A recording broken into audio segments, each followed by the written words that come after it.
This song makes me feel things.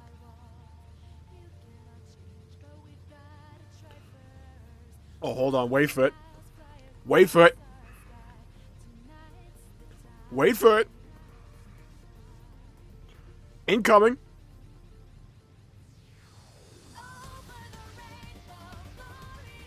Oh, yeah.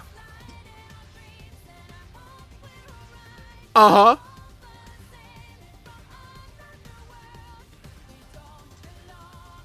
Anymore. Get in. Hello, hello, hello, everybody. It's your boy, Jmulls of Jmulls Gaming here today. We are back in the world of Mira, the world of Xenoblade Chronicles X. Last time, we laid an absolute smackdown on the Chapter 9 boss, and we broke down that wall that had blockaded us for 3 streams. But no more, for we have a flying mech, now and forever. Hello, hello, hello, G-Martuk. Welcome to the stream, having a good day. Always a pleasure seeing you around. Hello, hello, hello, Jared. Welcome to the stream, having a good day. Always a pleasure seeing you around. And hello, hello, hello, Izanami. Welcome to the stream, having a good day. Always a pleasure seeing you around. Yes, we are, Jared. We're flying high because we got a mech. We are flying, soaring to the heavens.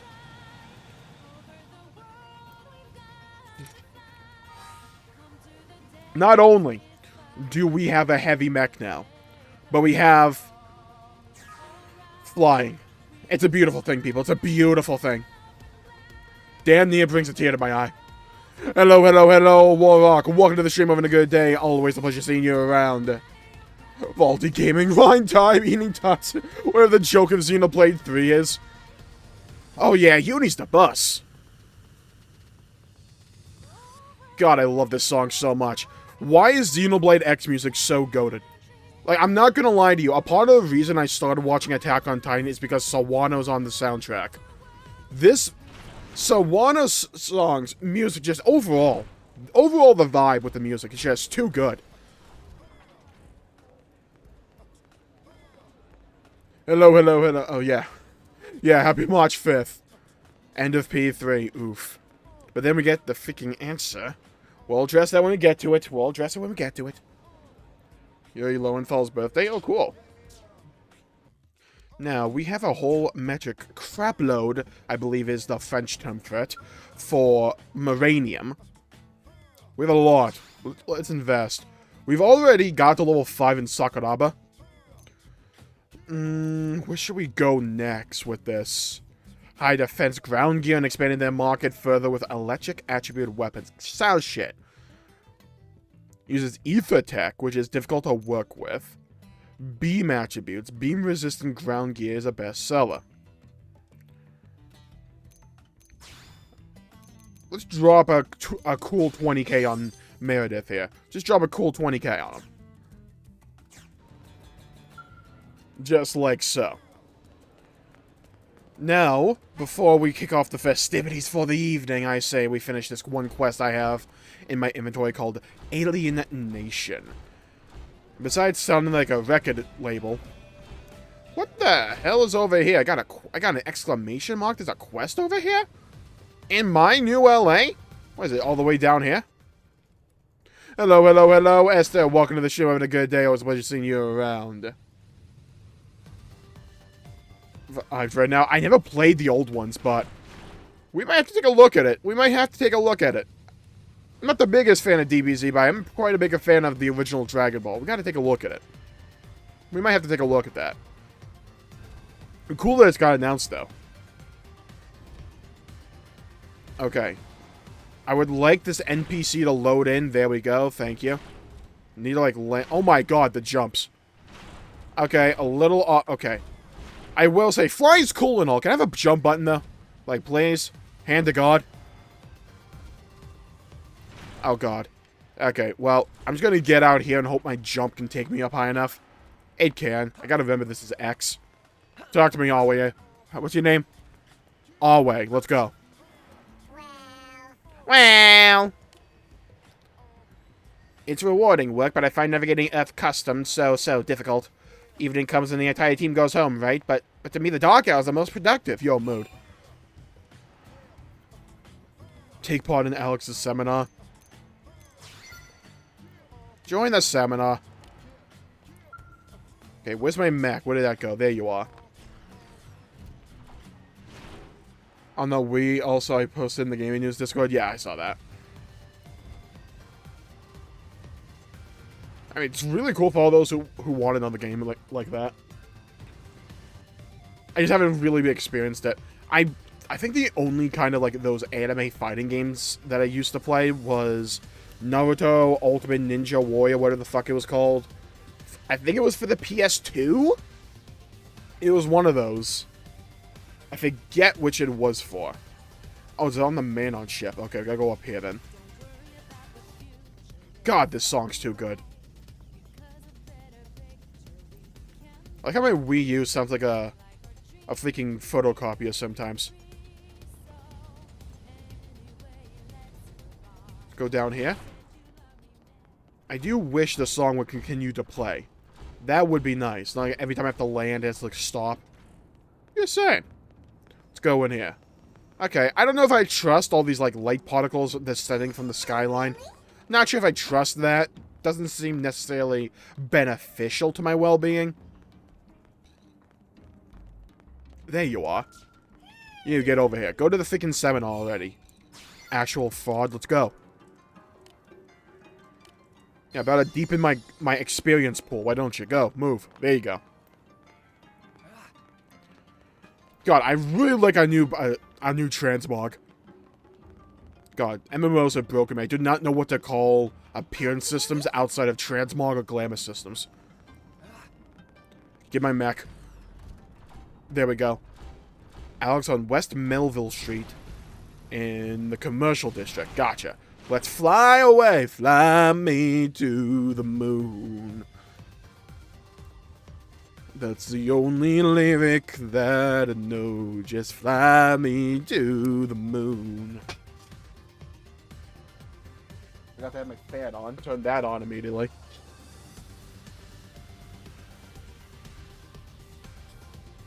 Holding a cross, trying to make his homie leave. Ha! Nice. Sorry to hear about the cold. Hope it gets better for you. We're nearing spring, so eventually winter will pass. Eventually.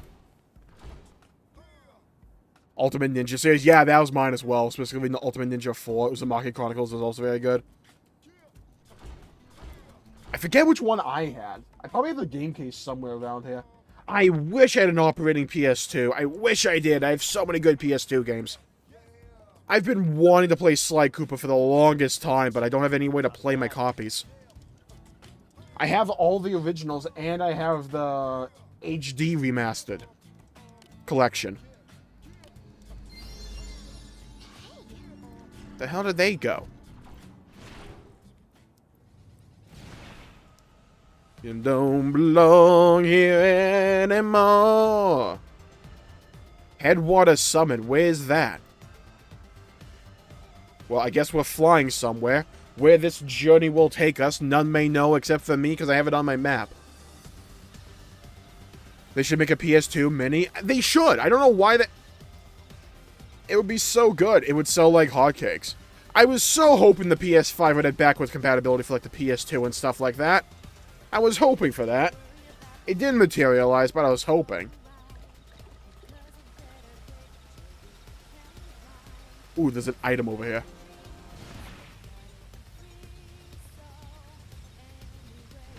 Like, I know the reason why it's hard to do backwards compatibility with, especially with the PS3. Mainly because the architecture of the PS3 is like absolute giga dog shit. But I have so many old PlayStation games I would love to play again.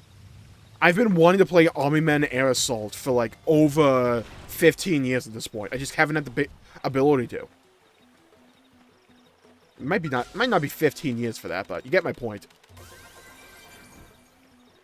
How much fun have you had with flying? Oh, I've loved this. I love flying so much.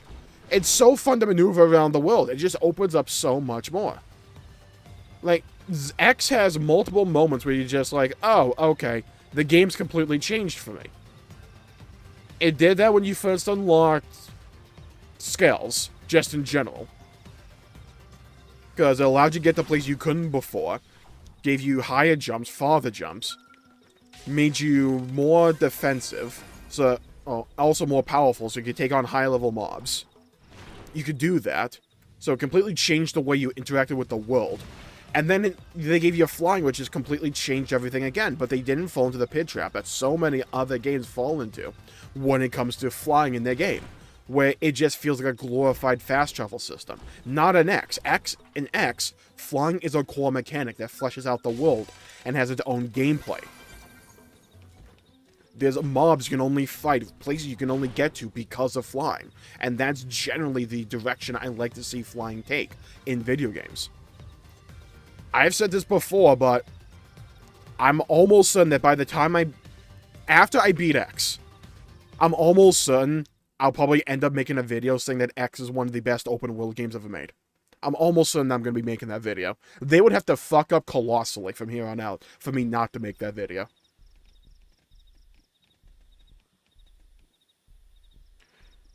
Could I have a dream of? Exactly, Jared. And all the other Xenoblade games. And this is very important, because Xenoblade, in my opinion, one of the main foundations of Xenoblade as a whole is the world design. It's just how engrossing and captivating it can be, just from a sheer artistic perspective.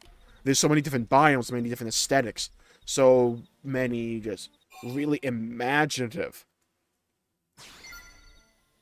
things that are out there. Like Uriah, or Gormod, or Moradane, or Temperentia, or the entirety of the Bionis and the Mechonis. Where you're just like, I want to be able to go there. Let me go there. But you can't. I think Mario told me about this a few months back, but the original idea for Uriah was that you could be able to climb along its back or something like that. I would love to be able to do that. But you can't, and that does take away a little bit from the world. Not enough to ruin the game or anything like that, but in X, when they give you a world that is that cool to look at, but they allow you to fully explore it at your own pace, it just makes me want to explore it. It makes me more captivated with the world, because I'm not interested in it not only from a visual perspective, but also from a gameplay mechanical perspective.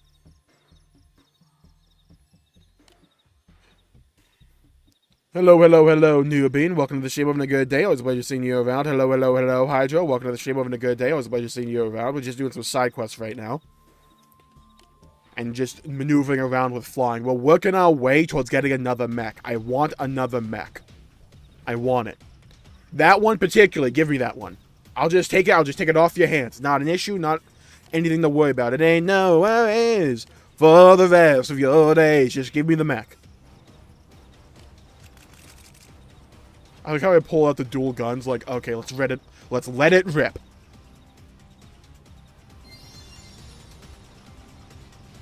Yeah, Warlock, I'm definitely making a stream like that one of these days. Probably within the next week. I have been thinking about it, I'm just trying to think of the timing schedule for it. Like, when I want to make it. But yeah, there's absolutely an idea that I want to do. Oh my god, get annihilated, Lineage. Get annihilated. Oh my god, Dark Edge again, let's go. This sniper's out of a bad day. That didn't kill? Well, this will. Boom! Come on, Thermal Bomber, let's go. Boom, up in the air. Beam Blade time, let's go. Boom, you're done. And you're done? You're done? Oh, come on. Double? Really? Brachial Vulcan, let's go.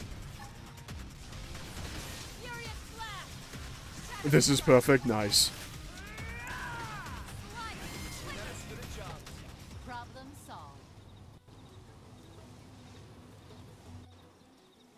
Something open world doesn't always work.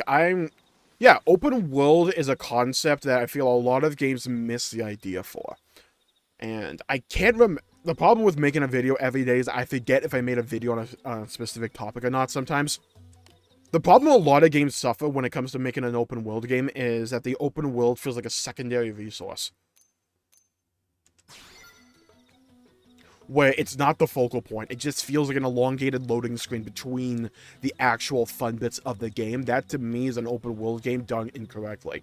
When an open world game is done correctly is when that open world feels like the game itself. Feels like this world and exploring it and finding all of its secrets is the content. Take Elden Ring, take Breath of the Wild, take Xenoblade X. These games do open worlds correctly because the world itself is the content. It is the focal point for the entire experience. Everything around the game is built around the open world. The open world isn't built around the actual fun parts of the game.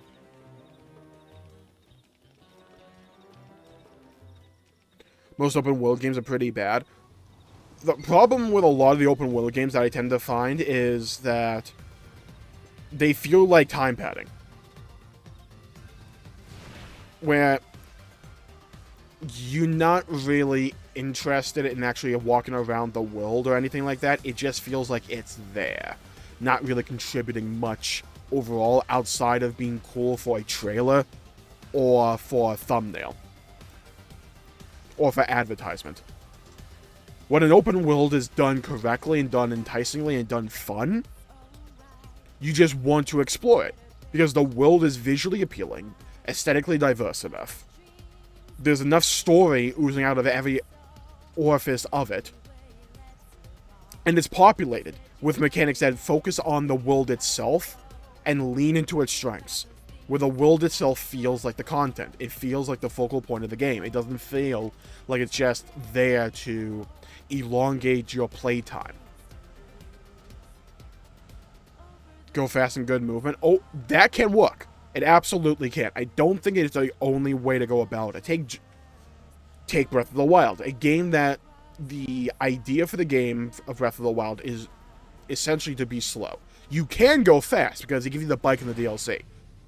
But the main idea for Breath of the Wild is just taking a step back, smelling the roses, taking your time and experiencing the world. And finding every little secret around every nook and cranny. Skill license mission again. Oof, that's rip. That's rip. Honestly, just like mute the game and then just like throw on YouTube or something and do it in the background. Like, that's the best suggestion I can give you. Least favorite Xenoblade game she's played most, with the exception of I don't know why it is. I'll ask her later. Oh, I probably know why. It's because if you're going from Xenoblade 1, 2, and 3, you're probably a big fan of story-driven content, story-driven games. X is not that. There is story in X. It has an interesting, fascinating world and all that. It does. But Xenoblade X came after Xenoblade 1 was released, and it went in a different direction. Instead of telling a captivating story with in-depth characters and development and all that like Xenoblade 1, 2, and 3 does, what X manages to try and do is focus more on its gameplay, focus more on its world exploration, and the story does suffer as a result of that. Where the cinematography is not up to par, the characters on average aren't up to par. There are some characters that are really cool, mainly Elma right here. However, when it comes to like a cast of characters overall, like say Xenoblade 1, 2, or 3, X is not up there in my opinion. X is the only game which I would consider having a bad character in terms of Tatsu, mainly because he's just there solely to tell one joke over and over and over again. Hello, hello, hello, JJ. Welcome to the stream. Having a good day. It was a pleasure seeing you around. At your own pace, the final boss is right. They can go there whenever you feel ready. Exactly. There's speedruns in Breath of the Wild where you start off on the plateau and you immediately just go to get it. And you can do that because the game allows you to do that. It allows you to say, you know what, take your time, do whatever you want. The end of the game is always there if you want it. However, if you want to go do something else, go explore a different area, you can go do that. You don't have to explore every area. I haven't explored every area. That's what we're going to be doing on stream after we beat Skyward Sword, is when we start up the Breath of the Wild playthrough. We're going to explore everywhere.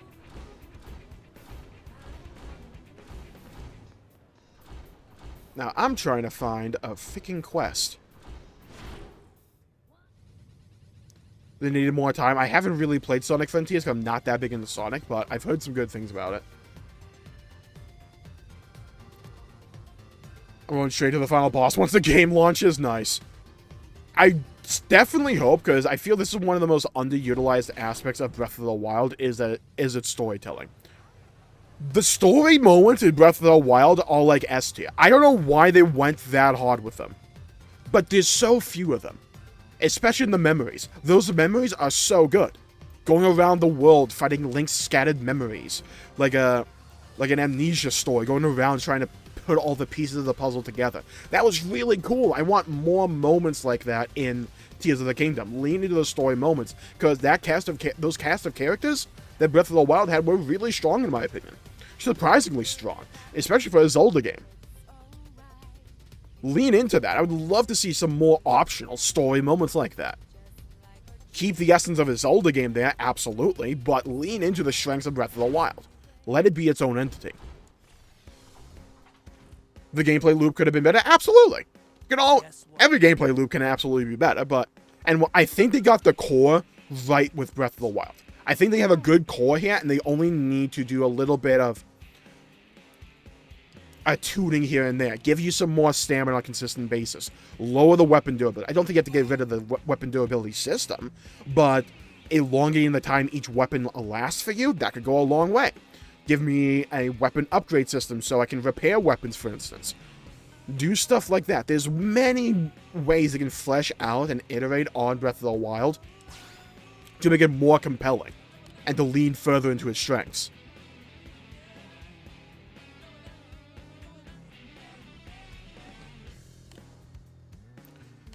It's an interesting idea, right, Warrock? Where Sonic is known for its speed. So, I feel like if you're gonna go for a game that it's like high adrenaline, has a lot of speed like that, the world has to be very large to give you room to make use of that speed. But it has to also have to be filled with things. I tend to like games that have a bit of a ramp up, where you start off rather slow, but eventually over time you can really lean into the world and explore it.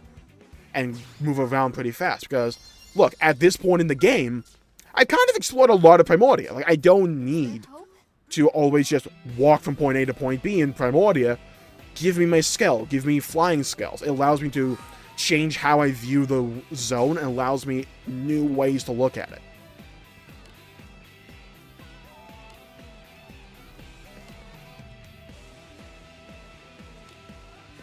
To save the universe, learn about Rosalina and her backstory, Galaxy 2. The whole story is Bowser kidnapped Peach.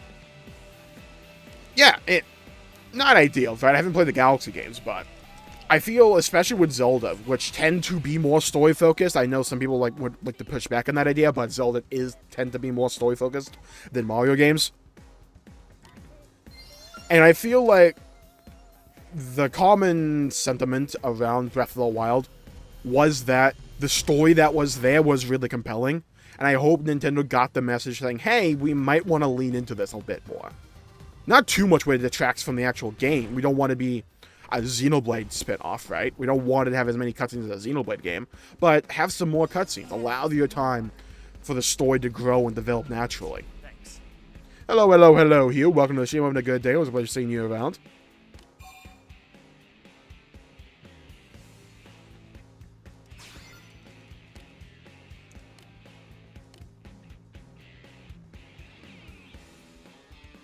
Yeah, Sonic music tends to be really good, and music can go a long way for enjoying a world, especially if you can have it be dynamic enough to where the music adds to the world and changes with the way you interact with the world. Take Xenoblade X, for example. When you fly around, you get a different theme. That's cool. It adds to the immersion, adds to the sense of flying around. Okay, we need to go to Noctilum's Sunlit Spring.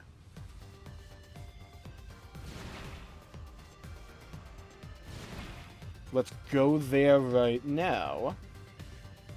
Oh, that's not that far.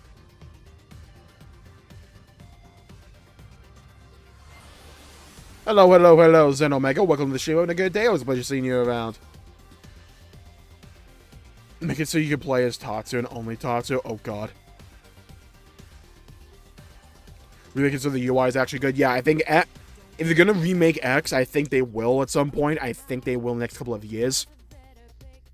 There's a couple of main things. One, obviously you won't have the Wii U gamepad. So just have it be like a button prompt to bring up that menu in-game. Two, The UI, completely renovate this shit. It's god-awful. It's one of the worst UIs I've ever seen. Fix it. That can go a long way in of itself. I would love to see a future connected-esque story addition towards X, because I know some things about the ending, and I can already tell you I'm not going to like the ending. There's a very small possibility that I'll like the ending. So I think it could absolutely use some additional story behind it.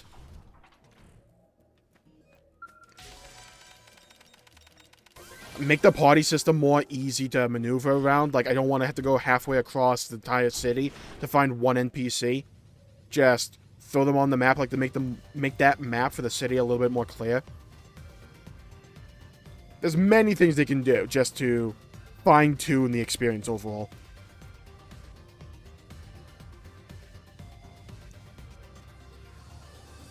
Have this basic plot. Well, I think that's also one of Mario's strengths. I don't need a very in-depth storyline when it comes to a Mario game.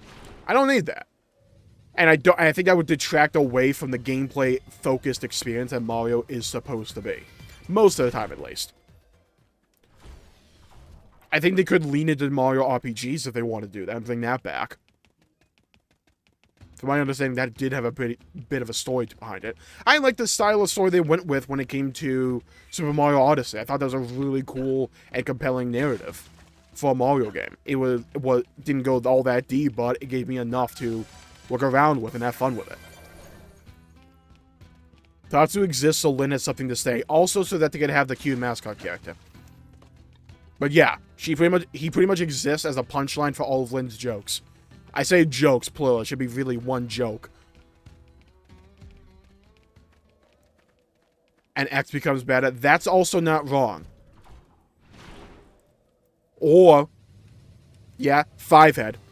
Add a mini-game to each of those food scenes where you have to cook the perfect dish. And it will give you a buff for that mission. Fivehead. X has the worst villains by far. It's an extent because of the fact that its story is not nearly the focal point that it is in 1, 2, and 3. So, as a direct result, the villains are not up to the standards of, say, Egil, Zanza, Malice and Jin, or N and M. Zed's kind of shit. My opinion. Hello, Risky. Welcome to the stream. Having a good day. Always pleasure seeing you around. Will Nintendo ever remake X for Switch? I think they will. Because we're due for at least one more release for Xenoblade between the time that 3's DLC comes out and Xenoblade 4 comes out. They normally like to do 2 releases in between each numbered game. So, unless they want to do a complete spin-off, which I kind of think is unlikely, I think an X Definitive Edition could do well, because they already have the world made, right? It's not a matter of, like, they have to remake it or anything. The game's beautiful as is. You don't need to make it from the ground up, unless the code is so otherworldly levels of shit. Just port the game, do a few UI tweaks and changes here and there. Maybe add an extra little bit of DLC story if you want, and Bob's your uncle. There you go. The villain of X was the console it was released on, unironically based. I've told them to go amazing 20-hour experience except for the community part. Yeah, the community part kind of sucks, but I love Torn as a story overall. In a couple of years, yeah, I agree with you, Hydra. I think we will in the next couple of years as well, especially with Xenoblade's popularity rising.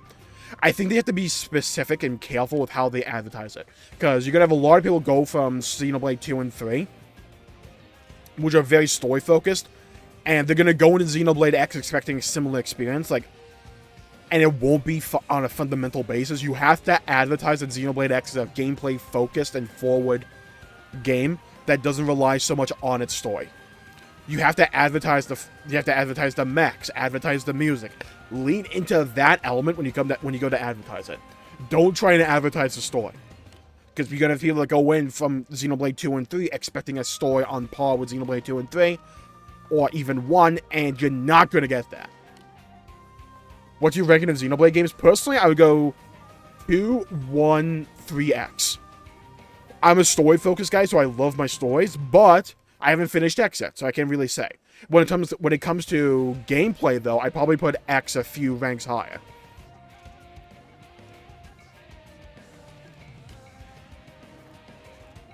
In 2024, we get an X remastered. Maybe 2025, but something like that.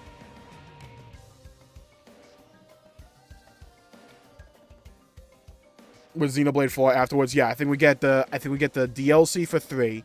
I think that comes out later this year, probably in summer. Then I think a couple of years, like 2025, we'll probably get X Definitive Edition. And then maybe like 2027, we'll get Xenoblade 4, something like that, maybe. I think Xenoblade 4 is 100% going to be on the next Nintendo console. I don't think it's going to be on the Switch whatsoever.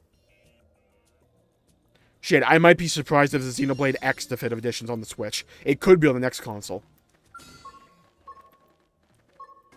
Because X is a gorgeous game. From my understanding, what they did was they didn't make it specifically for the Switch, for the Wii U in mind. They made it a very high graphical fidelity and stuff like that, and then scaled it down to work on the Wii U. Because I believe at least from emulating the game, that other people, I don't emulate games, but from what I've heard, is that it's very easy to upscale this game. Like, shockingly easy. My god, was it beautiful? Yeah. You can have diversity in experiences when it comes to Mario games, but they're probably always going to be focused on the gameplay first. But the way that a Mario game tells a story is just fundamentally different. It tends to focus on far simpler stories and fewer cutscenes overall. And that's fine. It's a different style. It's a different experience. So my ranking for the game? Yeah. I think as of this moment, I still prefer 2 and 1 over 3. But I need to see 3's DLC. Switch is weak. It's not necessarily that the Switch itself is weak. This game was on the Wii U. It's the fact that a lot of games and a lot of companies just do not optimize the game for the Switch whatsoever. Like, god-awfully. It's not the strongest console ever. Like, PS5 or an Xbox Series, or shit, a gaming PC would absolutely ruffle stomp it. But you can still have beautiful games on the Switch. You just have to lean more into art style. Xenoblade tends to do that. But you can also have games like Mario Odyssey, where it leans not necessarily into graphical fidelity, but lighting and an art style to really carry its overall visual quality forward.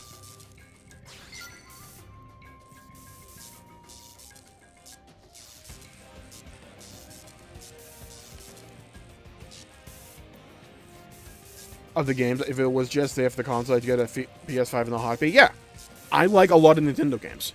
Like, I like Mario, I like Zelda, and I like Xenoblade. Those are 3 of my favorite series right now. And I'm really starting to get into Metroid. If Metroid Dread was anything to consider. I'm pretty sure the Switch is more powerful. Not by much, Risky, not by much, but I think the Switch is more powerful. It isn't good. No pun, don't count. Well, Warrock, there are definitely cat girls in this game, just more like Thundercats.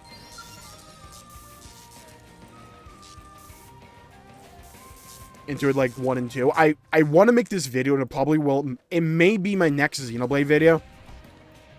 But I do have one significant critique of Xenoblade 3 that I think holds it back from me putting it above Xenoblade 1 and 2, and that is the pacing.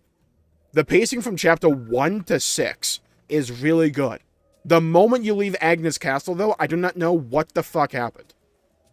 Like, you have two really cool bits after the Agnes Castle bit. You have the Nia Castle near the end of chapter 6 and beginning of chapter 7, and then you have the very end of the game. Those are both great moments. Everything around that is just like, okay, I feel like you rushed this. This feels like it was undercooked, and you had to put out something here. It scratches my head, because normally the back half of a Xenoblade game tends to be its best. At least it was for me with Xenoblade 1 and 2. And it's turning out to be that way for Xenoblade X as well for me. Find a spherical EM motor. Where the flying hell am I going to get that?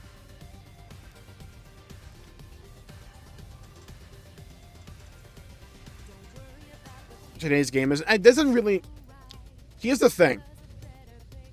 Nintendo will never get, like, the hardcore games like Call of Duty. They're going to have Call of Duty, but it's going to be as an option.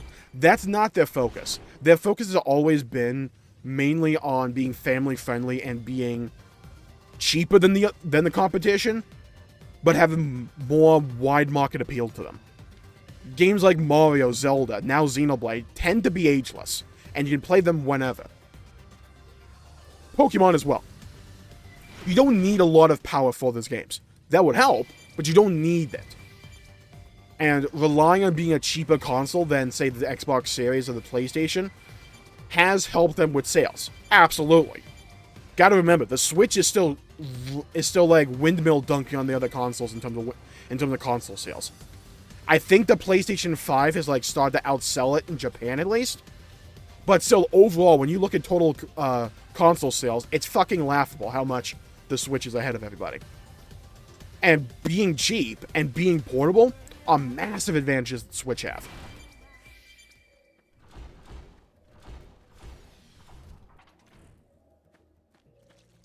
Without a Roboco, oh god.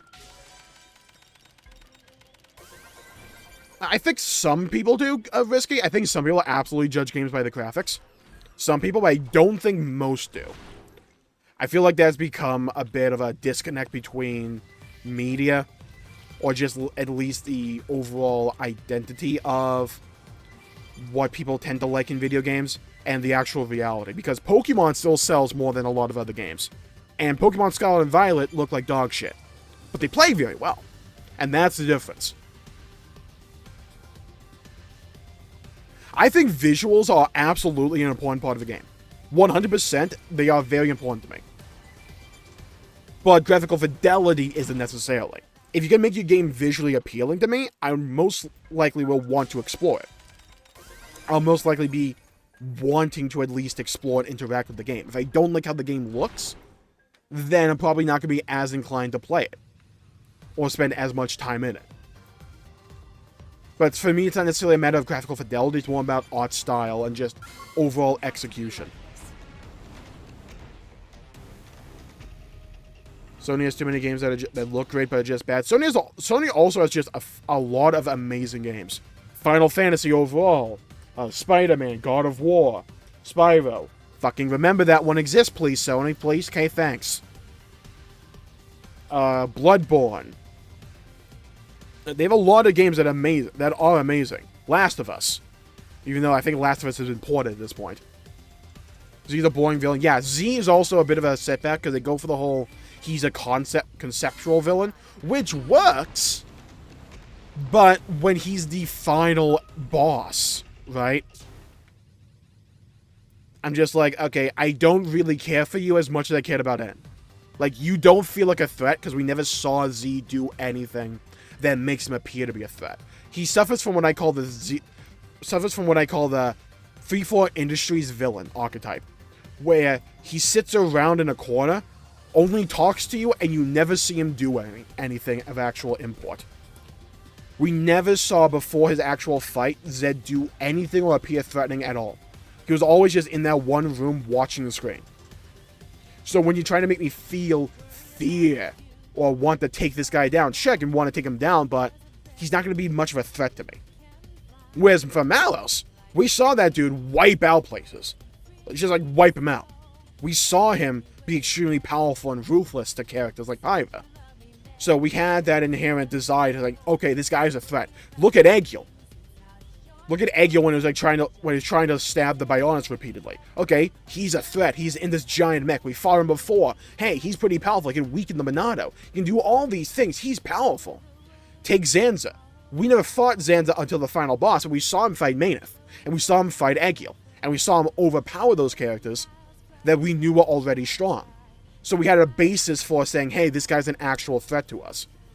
But in Xenoblade 3, we just never got that with Zed, and I think that's a result of the pacing. I still think 3 is an incredible story and still a top 10 game of all time for me. But if I'm comparing it to the other games, which are also rated in my top 10, then I have to kind of nitpick there. How the hell do I get this spherical EM motor? Let me look it up. Weeping Whitewood, I think I'm there. No. Where the hell is Weeping Whitewood? I think it's above me. Like to the north.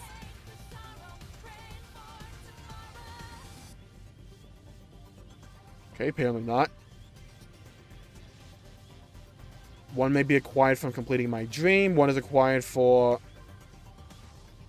Mountain region of Nocturne. Weeping Whitewood. Oh, is that the northern place? Mid, upper, eastern part of the continent. Okay, that's a direction.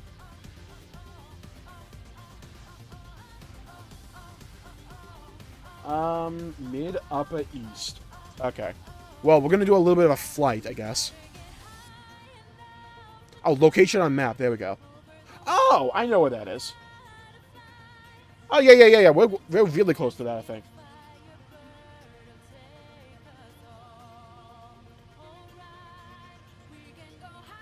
I think that's what it is.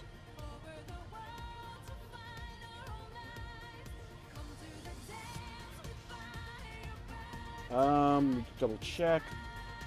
Yeah, okay. Yeah, I know we're going.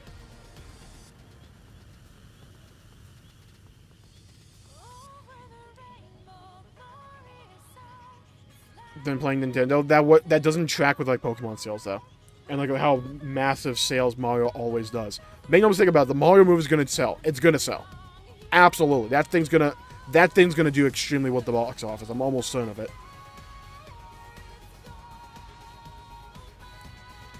But I'm live here for the robot game. Hello, Evie, and welcome to the show. Having a good day. It's a pleasure seeing you around.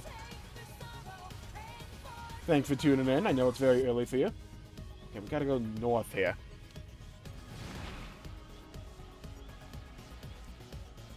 Gonna announce around the time of the set. DLC. Yeah, also, hello, Kudo. Welcome to the show. Having a good day. It was a pleasure seeing you around. Yeah, I've heard the rumors as well from the major media outlets about a new Nintendo console coming out at the end of 2024. I know we get those rumors all the time, but at the same time, we are kind of approaching when a new console tends to be launched. It's been a long time since the Switch came out. Like, it's been a very long time. Like, we kind of forget that. It's been like 7 or 8 years at this point.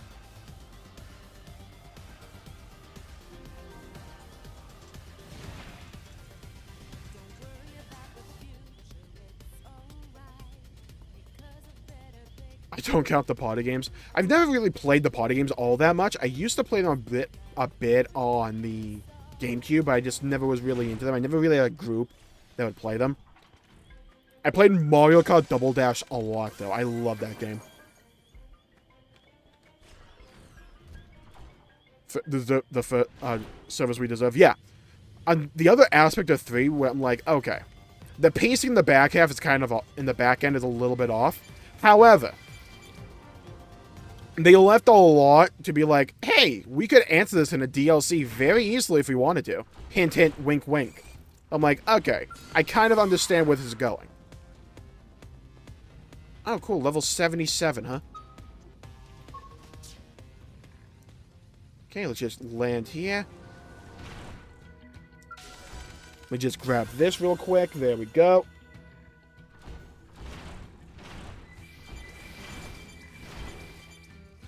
I don't want to die. Hold on. Hold on. Hold. Hold. Gather all these. All of them. Give me. I need all of these. I don't know why I need them, but I do want them.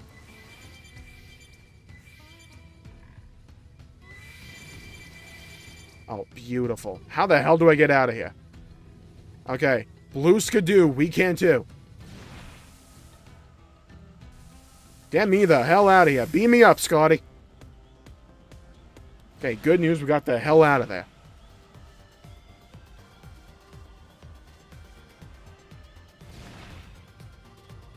My top 3 Switch games. Thank you. I appreciate that. I'm glad you enjoyed the games.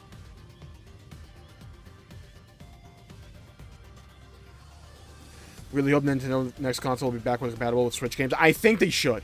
I hope it is. I'm so tired of consoles not being backwards compatible so they can sell you the backwards compatible games at a fucking cost. I can't stand that move. It annoys me to no end. I hope the Switch is backwards compatible. Nintendo don't have the best track record. But to be fair, Wii U could play Wii games, so maybe, I hope it is. I feel like they would be stupid not to. Because so many people have Switch. So many people have Switch games as well. Not making them backwards compatible, I just feel like would be really stupid. And I 100% think it should be a Switch too. They found a formula that works with the Switch. Do not abandon it. I think they're not going to either. It would be kind of stupid if they do. Oh, congrats, Debus, on the Elden Ring playthrough. Hope you enjoy it. Just interesting and fun. Yeah, it's a really fun game. Oh, cool. Level 52, huh? These things totally don't scare me. I am looking for... Okay. All I need is a spherical EM motor. That's not what I need. That is what I need. There we go. Okay, we got the item. Now just want the node. Where's my survey node? Give it to me. I want it. I need it. There you are. There you are. Spotted you. Spotted you. Get over here. Oh, yeah. Give me that. Give me that gleaming magnet. Okay, now. There you are. I see you. I thought that said throbbing horsefly. I was a bit concerned about the naming convention there. Let's go.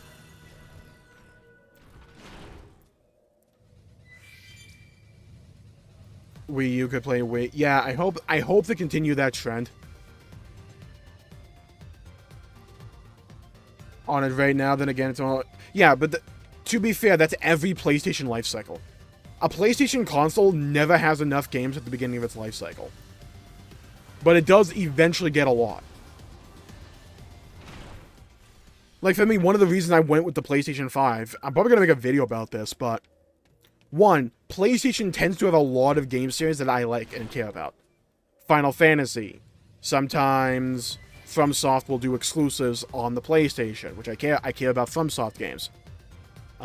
Persona is a big one for me. A lot of Square Enix games also go to the PlayStation instead.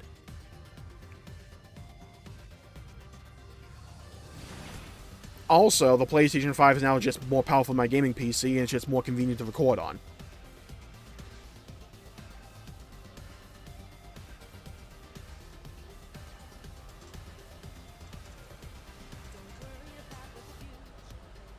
It's still a way to go to catch up to the Switch, I think. Also the PS2. It's a hard thing to do. But I think it's possible. Especially now that PS5 is getting more in circulation. Like, it's starting to get way easier to get an actual PS5. I think we'll start to see the PS5 numbers go up a lot. God of War. Again, God of War. Yeah, God of War is an incredible series as well. That's enough for me. Nice. Records for PS5. I don't know. I think Elden Ring might keep that. What is the all-time record for PS5? Probably a sports game or some shit. But I hope that Final Fantasy 16 and I always forget what 7-2 is called. I think it's Rebirth. I hope they have really good games. I love Final Fantasy. I love Final Fantasy 7 Remake. And 16 is headed up by Yoshi P, who I have a lot of trust in because I'm a big fan of Final Fantasy 14. So I'm very optimistic about those games. To come out on it, then I'll get the console. I also don't think, like, we're starting to get into a weird spot with consoles, right? Where we really don't need much more power out of these things. Like, when we really think about it, do we need much more power out of a game when it comes to the PS5? Unless we're talking about, like, FPS specifically. But PS5 can tend to run 60 FPS. So I feel like the direction shift from consoles going forward will start to take a turn. Because graphical fidelity is getting really high-end, where you're starting to run into diminishing returns in that regard. Like, grand scheme of things, how many people realistically give a fuck about 8K gaming? Compared to just getting, like, 1440 or 2K. Not 1440 or 4K.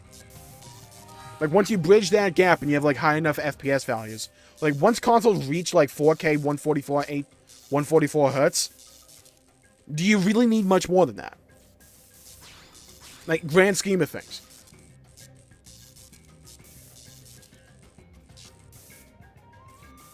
I don't see Nintendo dying at all. I don't see that. I think they found a really good niche with combining a home console with portable. That appeals to a lot of players.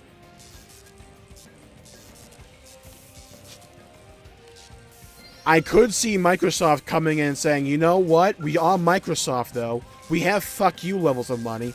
What if we just bought you anyways? I don't see that happening. That one would go through courts for a long fucking time. But I could see Microsoft trying to do that at some point. Or at least more of a relationship growing between Microsoft and Nintendo, because we're starting to see that happen right now.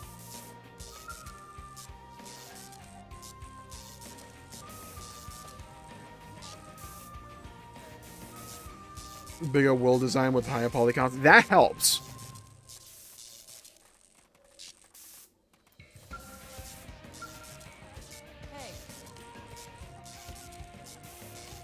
How do I repair this thing? Repair the helicopter's main rotor. Well, I'm trying to do that. Oh. Do I gotta, like, go up here? Oh, you son of a... Who made this? Okay, who's the asshole that designed this? Okay, hold on. Jump on the... Oh, come on. X, I swear to God. Jump. X, I swear to God. Okay, leap. Come on. Work with me a little bit. Come on. There we go. There we go. We're on it. Hold on. We're moving. Walk this way with the BGs. Let's go. I don't know. Which wire will you connect the parts to? I don't know. Let's go with red. There you go. It may crash on you, but not my problem. Fan of Splatoon? Personally, no. I haven't played Splatoon personally.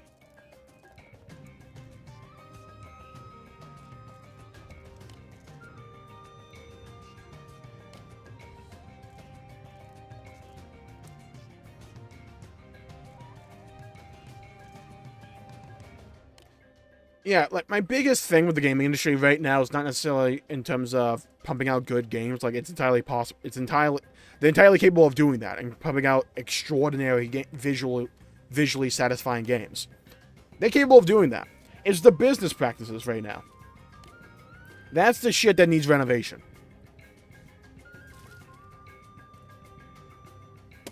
And being subjected to ads while playing. Yeah.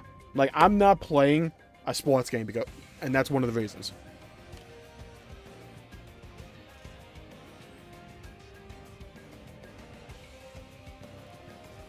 I also agree with Debus that the direction a lot of power upgrades are going to go in the future is not necessarily for increased graphical fidelity.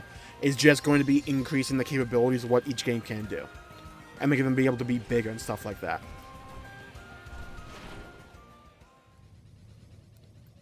So you can get an experience that's as gorgeous, say, like God of War, but in an even larger world and stuff like that. And allow more things to be loaded in that screen at any one time.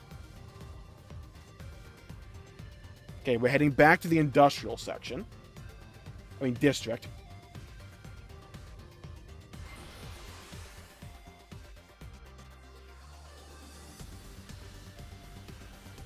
Yeah, that's just completely wrong risky in my opinion. Elden Ring defied that. Elden Ring innovated. Like, that was just a spark in the gaming industry, and it was largely carried by its gameplay. It had cool visuals as well, but it was gameplay focused. God awful Saints Row reboot. I saw one trailer for that game and I never touched it.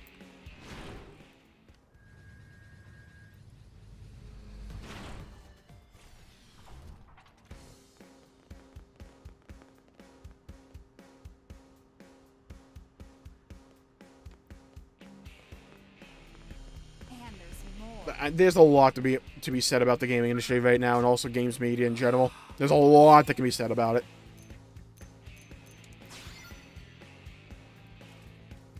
There's such a massive disconnect between games media overall and what the consumer actually cares about. There's such a big disconnect there.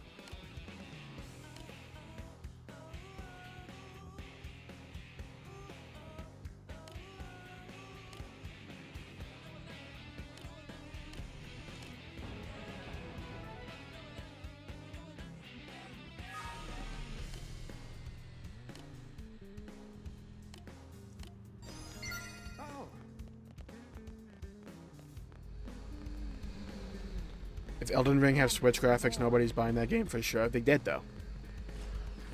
Like, compared to a lot of the other games out there at the time, Elden Ring does not look on par with them. And especially if you played it on PC, it had fucking issues graphically. Like, I had to turn some shit down on that because it was just such a... It was poorly optimized in areas. But the game was still fun. And it focused on things people actually care about when it came to a game. It's also because Kojima is one of the most well-renowned and respected game creators out there. Gameplay and graphics are amazing.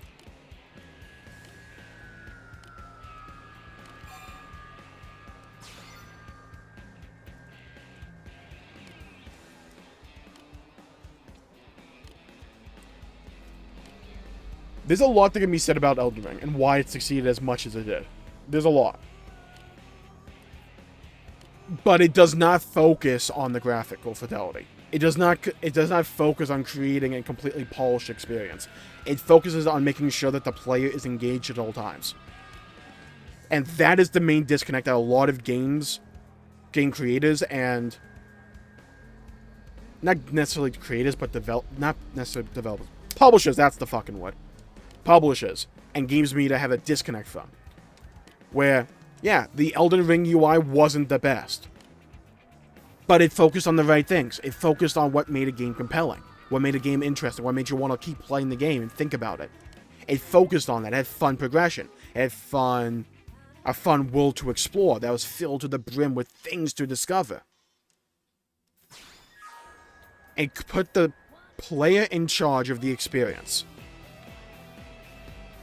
It wasn't forced. Nothing was forced in Elden Ring. You could play it the way you wanted to.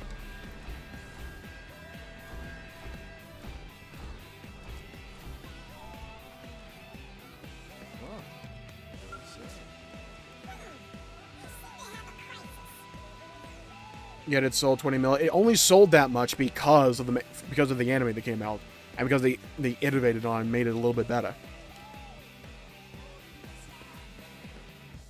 Miyazaki's never let down when he produces games. Yeah, because even when a Soulsborne game has issues, you know the game itself is still going to be fine. And it's still going to be good.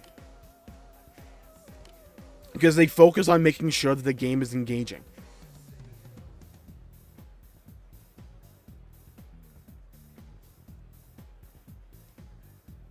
I'm staying with Goat Simulator, the true goat game. Xenomega gets it. Xenomega gets it. Much like Edge Runners. It also had a metric shitload of issues on release. But it also goes to show one of the main trends, or main staples, of the games industry. That even though I fucking can't stand it, it is a factor. You can always win people back. You can always do it. And sometimes, it can be something as simple as just having the anime. Cyberpunk Edge Runners. That sometimes is enough. You gave a hook for people. You gave a hook for people to care about that world and that story. And that game.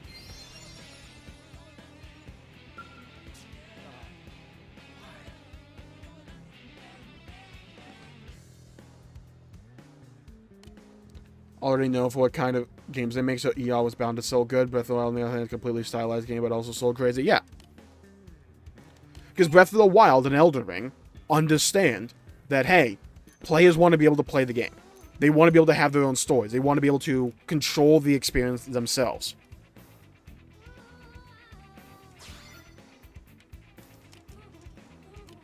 The games don't hold your hand. They don't force you to do or believe what they say. They let you have your own opinions, let you form your own thoughts, and take the game at your own pace. They don't make you play any fight one way. They let you do it whatever way you want. And they're so creative because of that.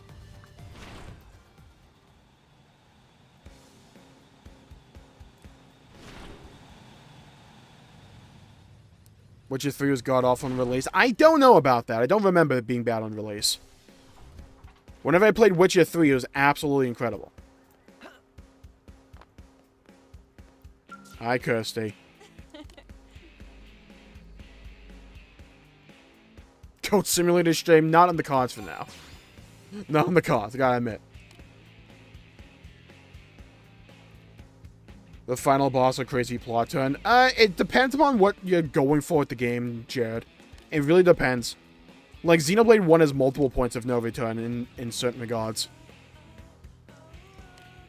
I would argue that the way that's done in, say, in Halo Infinite is god-awful. Oh god, we're doing Oblivion trailblazing now, aren't we? Yeah, Tears of the Kingdom's not going to flop. It won't. It's almost certainly going to win Game of the Year this year. Unless the game itself is dog shit. If it's even on par, roughly, with the experience of Breath of the Wild, even if it's just more Breath of the Wild, it's almost certainly going to win Game of the Year. I will be stunned if it doesn't.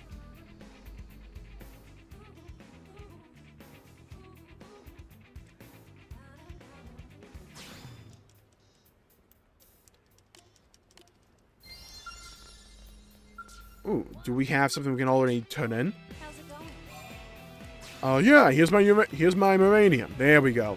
Mission done. Beautiful. Easy dub. Okay, where'd my mech go? Oh, don't tell me I threw it up there. Ah, mech! Get up there. Hold on. Return to Skell. 5-head.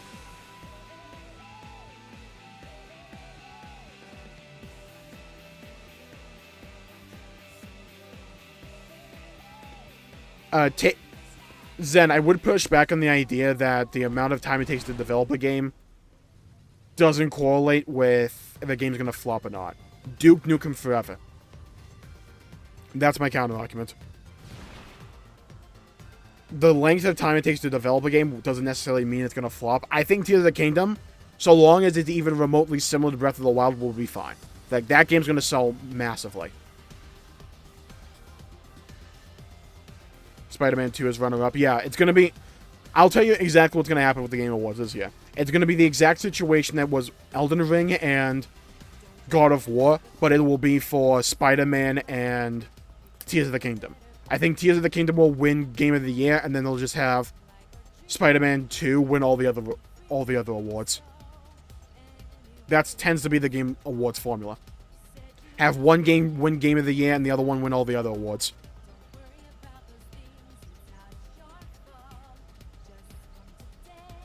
No, they did the same thing with Breath of the Wild. They barely showed any of that. It's just how they do marketing.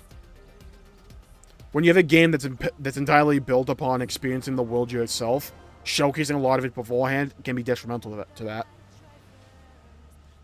Get back on the roof. Yeah, I need the thing to, like, have an autopilot, Evian. I need to have, like, autopilot. Come on, Skell. Work with me here. Yeah? I need to focus up, Skell. Yeah? Look at me. No, look at me when I'm talking to Skell. Look at me. Look at me. Flying around, not having a care in the world. Yeah? Focus up. I'm watching you. Keeping my eye on you. Yeah? Keep you on your toes. I'm watching you.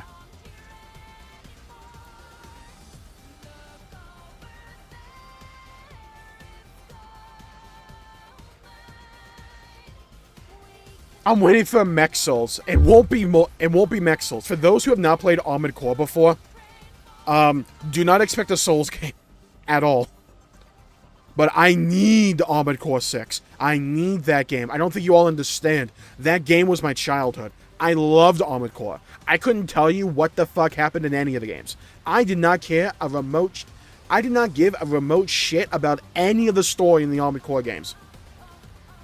But oh my god, playing that game with my cousin, 1v1s in Armored Core. Oh! Customizing our giant mechs fighting each other.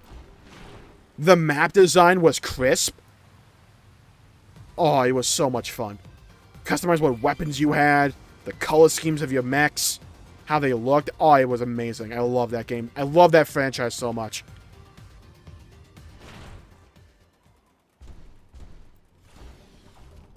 Oh my god, Warlock. Bonk. Bad, Warlock. Bad. Where's my bonk stick? It's just the memes, yeah. I was so excited when Armored Core 6 got announced. Oh my god. I was not expecting it. I just wasn't.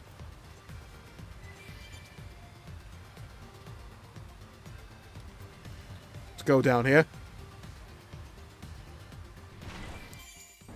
Oh, there we go.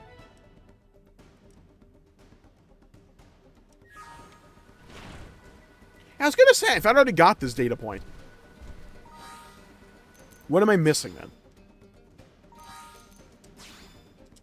What do I need for this? Gather 7 male mole worms in Oblivion. What the fuck's a mole worm? Alright, well, we're going for this then, I guess.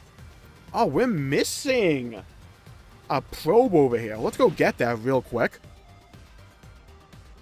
FromSoft Monolith game. God, make me dream. Take me away to that special place. With that OST. Oh, the OST is made by a guy called Sawano. He does the Attack on Titan theme. Attack on Titan songs. The soundtrack is so good. I love it. It's very polarizing, though. Some people hate it. Some people love it. I'm on the camp of I love it.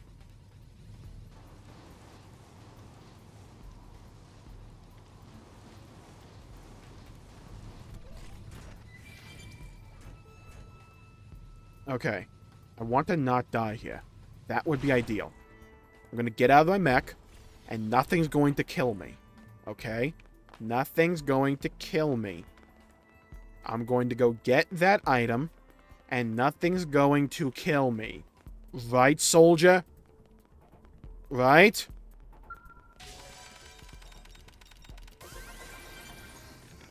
I'm watching you. Got my eye on you. Yeah, I'm watching you. Good work, soldier. Yeah, you just manned your post. Yeah, you're doing good work there. Doing good work. Alright, peace. It's a level... Hello, Danny. Welcome to the stream. Having a good day. Always a pleasure seeing you around. Hope your day's going well. He's in the desert. Oh, yeah. The desert is gorgeous, by the way. Got a giant Stargate there. Giant ravine structure. And fly around on robots as well. It's great. It's down there. Oh my god, it's a cave system. Okay. Well, let's get out of the mech. What's in here? Okay, I'm just gonna walk this way. Don't wake up, puppy. You just wag your tail. You wag your tail. I'll give you a belly rub. I'll give you a biscuit. Call you a good boy. Come on. Okay, none the wiser. And we're just gonna walk out of here. And we're just gonna keep on walking because we can. We're just gonna walk in this direction. Now we're gonna go into a full sprint. Okay, good. Oh, hi, God. How are you doing this fine day? You staying hydrated? I hope you're doing well. Bye. Okay, there we go. Okay, I'm getting my items. Good. How much money do we have? We're nearing enough to buy another mech. I'm getting excited. But actually, no, we're not. Because I want an even more powerful mech. We're saving for the millions. Yeah? Okay, I would prefer not to die to that. Okay, good. There we go. Level 91! Bye. Yeah, I'm not gonna mess with that now. It was the heat of the desert. The biggest Boston X is located in the desert. I think I've seen it once. Oh, it might be that thing. I think we just collected something called a Spino Corrector.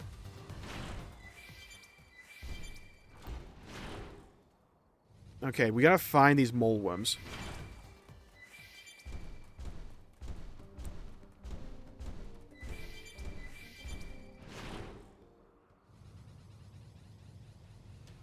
You might have to min-max the probes for cash. Yeah, we'll do that at some point. Right now, I might as well just let them run. Xenoblade X Mole Worm. Hell's a mole worm? Is that the thing from Zelda from the last stream? We gotta go to the Beachside Trove, Devil's Colony. Okay, that just sounds like a Xenoblade 3 location. And Rooney Cavern. Kings Fall, North Coast. Where's Beachside Trove? Where the hell are these places? Beachside Trove. Where are you? Unexplored territory.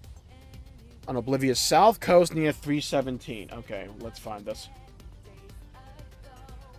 No. No. Where are you? No. No. No. Found it. Okay, 317.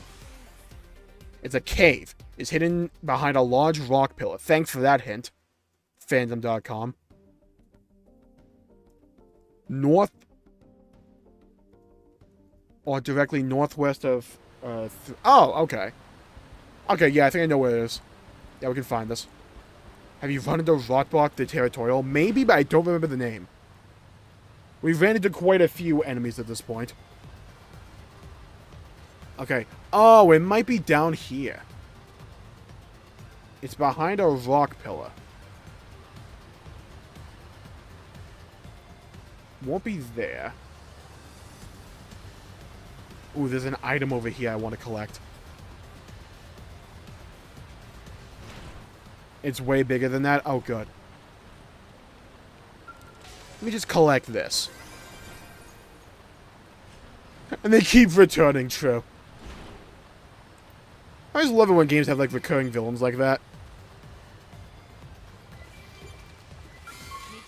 No, no, no, no, no, no. Okay, I think it's over there. Oh, no, rock pillar. This must be it.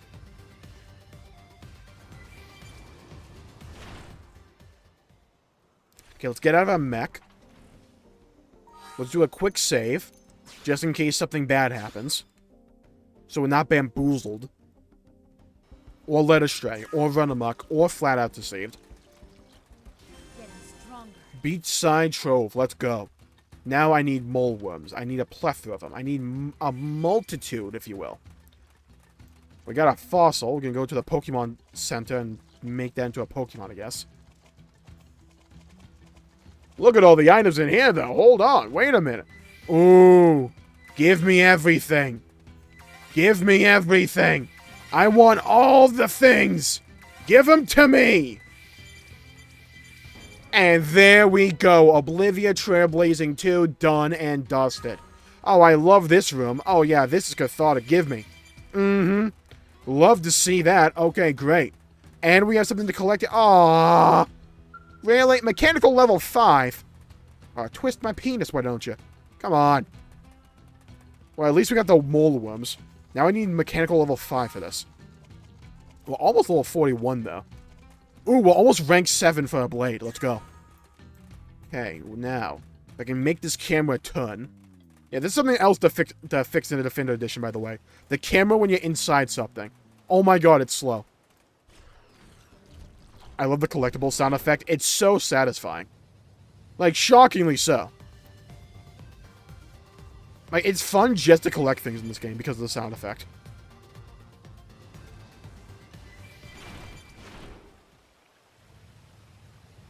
An AI-controlled party member, nice. Oh no! Tectonic Tectinsua. So pretty and also generous. Yeah, that cave is nice. I like it. My kind of cave, let's be honest. Just throw me a bunch of random shit. I'm here for that. Now, let's go up to missions. Planetary Pioneer. Let's do this. Now, I believe we need to go back to the commercial district. So let's do that. Central Melville Street. X gems in 3. Yeah, I gotta do that as well. I need my dexterity, I need my attack gems. I have the crit one and I have the auto attack one. The attack one's one I want the most, though. I have most of my classes I want unlocked. And I have a good spread of unlocks of my characters.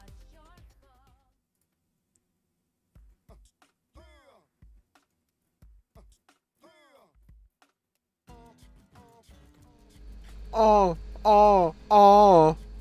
Oh, oh, oh. I think it's gonna be a hybrid risky. I think the hybridization of mobile and home console that they did with the Switch was a massive success for them, and I don't think they're gonna stray from that. I think we'll get the Switch 2. I think it will be called the Switch 2. They could be stupid, called the Switch U again, but I think the safe bet is to go Switch 2. It's a known brand. 2 implies it's a sequel. I don't think they should mess with gimmicks again. I like the gamepad for the Wii U, but the Wii U didn't sell. Because that's shit marketing and just bad presentation. I don't think they'll go like full motion controls like they did with the Wii again. I think just do a Switch 2 and just give it more power, and they'll be fine. All the Xenoblade and Xenoblade 1 for me, mine as well. The Xenoblade 1 gem system is goated. I love that thing. Watching watching Ryan and Shulk just make gems and be bros together while I get a bunch of cool gems, I love that. Switch 2 is more stupid name. Look, I kind of get that. I'm not sold on the Switch name either, but, I mean, it's sold. Whenever Houston name is Sony. I want Sony just to come out and fuck around, just make a console called the Sony PlayStation Switch. Just no context, just call it that. I just want to see what the reaction would be.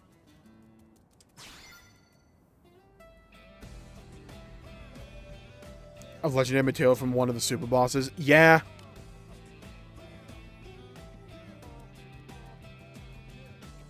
The Everqueen and Telethia, right. I did see the Everqueen, though. Going to that ball in the sky in Silverloom and just seeing a super boss there wasn't quite an experience. Hello, hello, hello, and fun. Welcome to the stream. Having a good day. I was glad to see you around. Quick step gems are the GOAT, Esther. I love those things so much. They should be... I wish all the other Xenoblade games had Xenoblade 1's customization. I love Xenoblade 1's customization. It's so much fun. At the DBZ Battle Hour streams, yeah, we were talking about that a little bit earlier. I might want to try it out. I haven't played a Budokai Tenkaichi game. I haven't played one. Maybe we fix that. Maybe. We'll see about it. We'll see.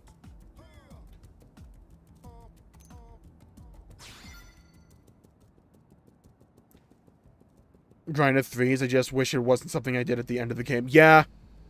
If you understand. Yeah, I get it, Jordan. I get it. I think what I like about 3's gem system is that I only need to unlock each gem once, and then it's done for everybody. I like 1's way you acquire them. Because a lot of the time, especially when you go for rank 10 gems in 3, it can be like, why is it this much of a grind? You know? I can feel the power! Okay. We're getting money, though. We're already up to 440k. We're already up there. Hot dogs equals happy. I need to know what the hell this is. What? What the hell does hot dogs equals happy mean? I need to know. Like, I have to know. Also, what the hell is this? An affinity quest right here? Meeting Yelv. As your current party exceeds the maximum... Oh, well, that sucks. Rip Bozo. Favorite place to get chicken nuggets? I'm not that big on chicken nuggets, personally. I haven't really tried many either. Only from my local grocery store, and they normally dry shit.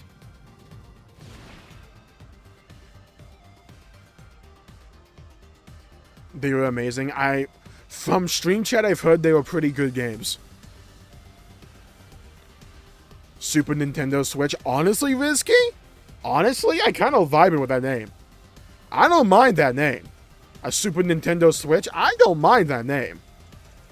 I think they'd be stupid to go with it because everybody will get confused about it, but I don't mind that name.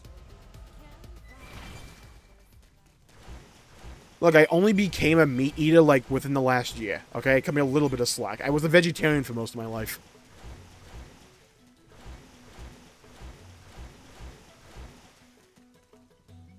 The old graphics to the new ones was godly. Oh, was that for the Budokai Tenkaichi?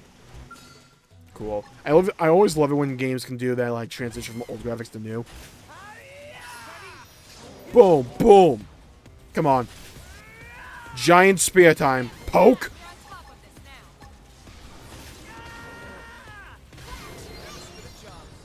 Nice work. Okay, cool. We got that quest done as well. Beautiful.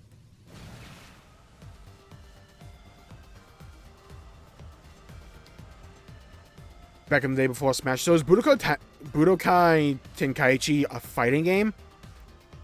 Or is it like one of those Dragon Ball 3D fighting games? And is half the roster just Goku? Just like in different forms.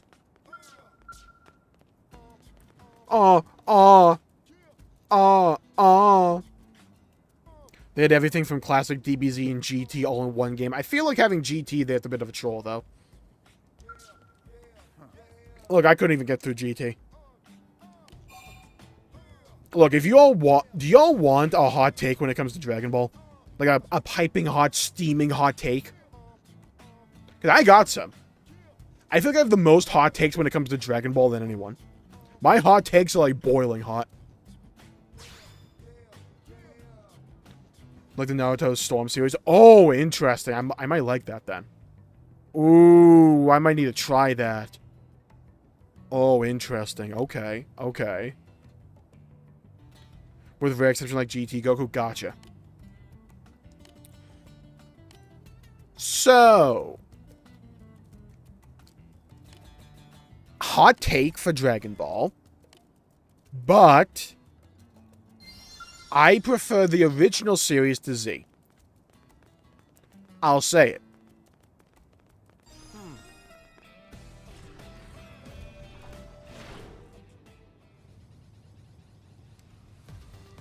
I feel like they got away from the martial arts in like Z and Super. Well, Super kind of went back to it a little bit.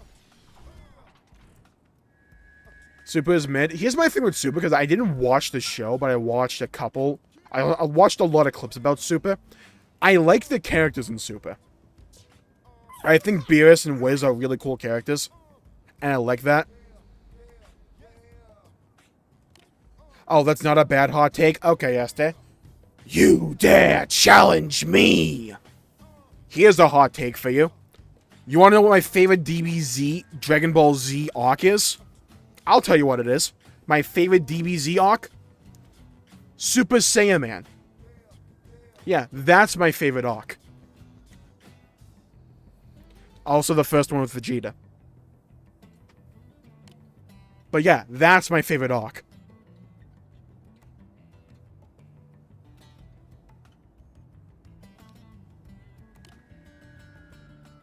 Am I a bad guy for never playing Xenoblade X? Not at all, Jordan. Not at all. It didn't help that it released on the Wii U of all things. Like, it doesn't help that it came out on the Wii U.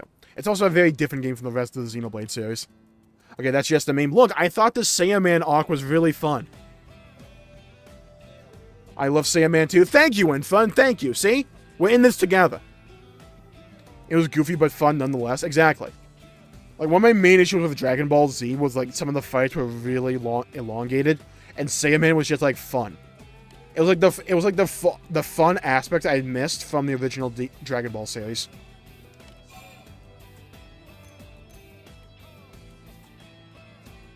To be more considerate. Also, I won't lie, I kind of like the trope of the anime character is secretly overpowered but never shows it. But, like, knowing at any moment he could beat everyone's ass. I kind of like that trope. And that's essentially what Saiyaman is.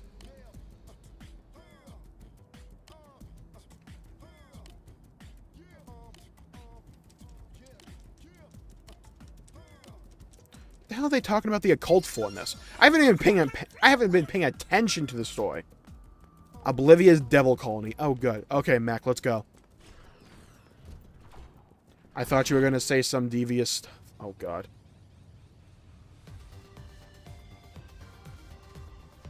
Original stretching out. Kai definitely fixed that. Yeah, I think I watched the original Dragon Ball Z because I'm like, I don't want to go into it with Kai. I want to see the original, how it worked. I might watch Kai at some point.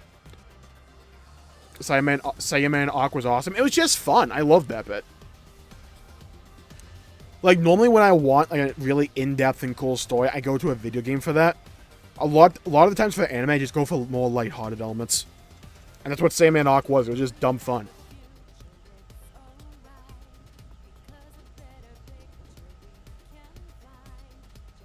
I wouldn't call it filler either. I think it's really good for Gohan's development. They just never do anything with Gohan as a character after that moment.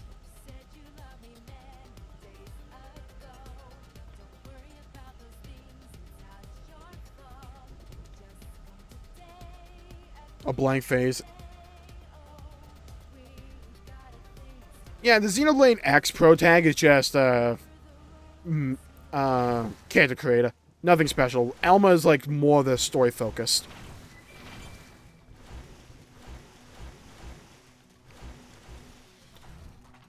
Oh, I forgot about one of my favorite arcs. One of my favorite arcs is the Android arc. I really like that one. Like right before, and Cell. Cell overall was probably one of my favorite arcs. Though at that point I did not like Gohan. So I'm like, okay, I want to see Goku beat him, not fucking Gohan. Like, what are we doing here?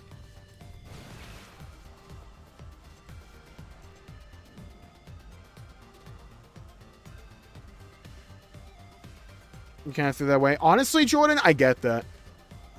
Like, my recent, like, New Game Plus I've been doing off-stream of Xenoblade 1.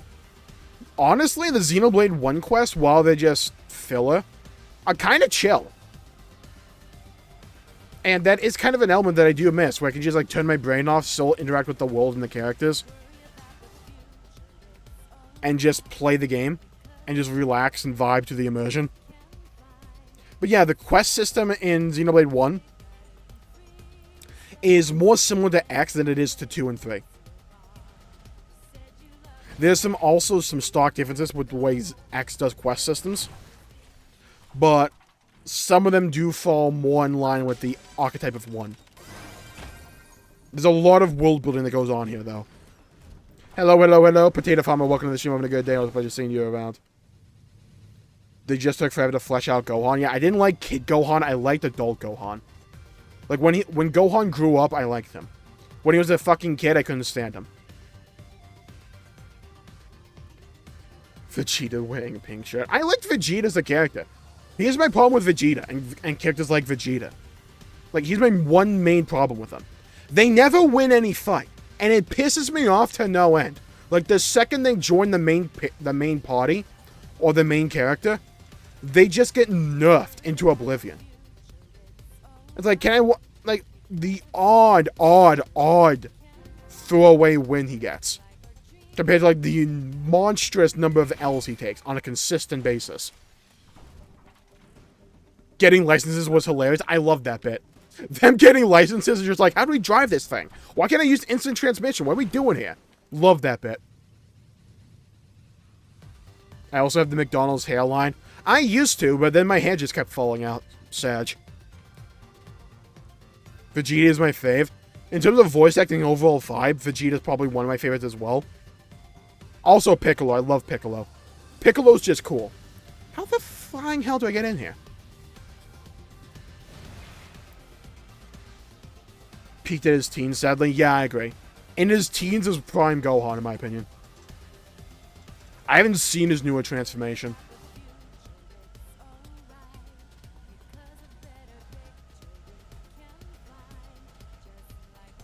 The tree movie. I will say this. There's one time I liked Kid Gohan, and that's when he was with Piccolo. When he was with Piccolo training, I liked him. Because I love that dynamic of Piccolo. Especially if you watch the original Dragon Ball series. Watching Piccolo, of all people, try and train him was hilarious to me. I love that bit.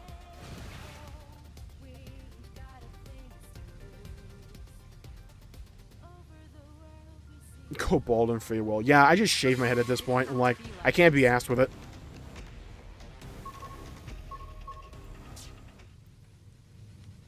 A lot of my hair fell out during college, which sucked.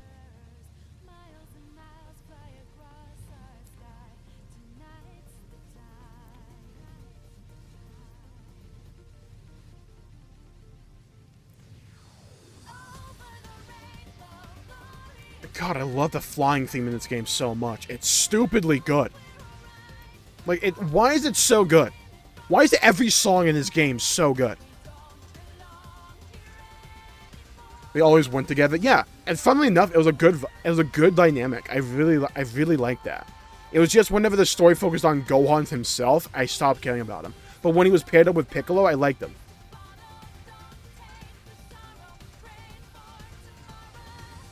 to beam clothes into existence. I love the random bullshit powers that various characters in Dragon Ball have.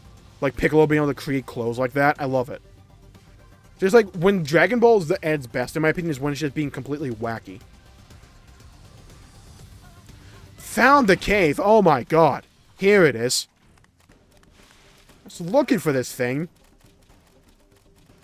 Okay, never mind. Wrong location. You might want to consider refueling soon. We got plenty right now. With his clothes beam, I need that to be a spin-off series. Just Piccolo, like, going into the fashion world.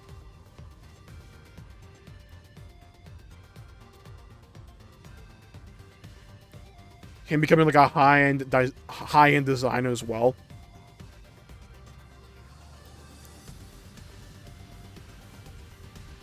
I'm just saying, it'll be funny. Also, I started watching Attack on Titan. I watched episode 3 earlier today. Yeah, I'm gonna love that series. You can just tell that you're like, you know what? I think I'm gonna like this series. You can just tell. Yeah, that's me with Attack on Titan. I'm like, okay. I found my new show. That needs to be a joke attack in a game. Yeah, it absolutely needs to. It needs to be like a Mortal Kombat finisher. Like Fatality. Like, here's some clothes. Finish him.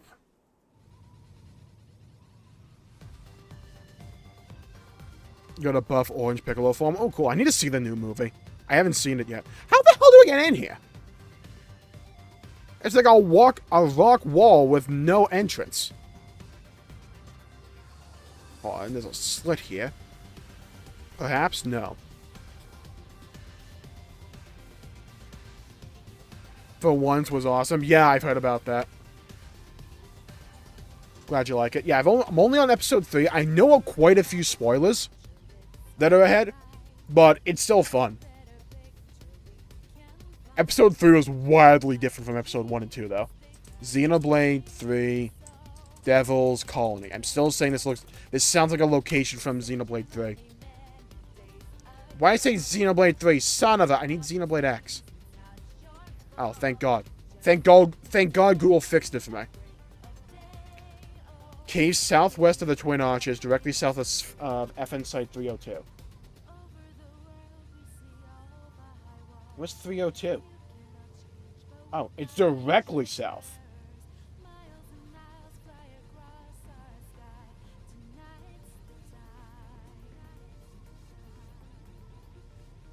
Okay, so I guess it might be near the ravine.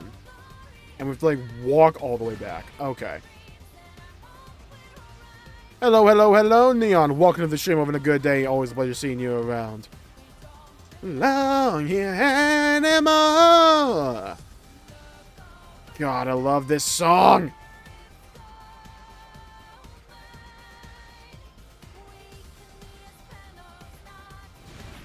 The spoilers aren't even really spoilers without context of watching every episode. Like, I know what's happening right now in AOT. Mainly because the memes I've been getting are unstoppable, unrelenting. Especially when it comes to Eren Yeager. As a vegetarian, was it hard to get into meats? For a little bit, yeah, because when I grew up, I just did not like the taste of most food. Like, it would just induce a gag reflex in me. Because I had to be very delicate with my palate, with what I could eat before, when I was really young, and it just kind of followed me for a while. But eventually, my diet was just so limited when I just got so tired of it that, like, it was honestly like a switch at some point, where my brain's just like, you know what, you're gonna like food now. There you go. I'm like, And you want to know what was the trigger for it? Bacon. I'm like, that bacon you're cooking smells good. Let me have a slice. And then I had him like, this is pretty good. And another one, I'm like, this is pretty dang good. And then it was all she wrote. I still can't do dry meat, though. Dry meat's terrible. I can't stand that.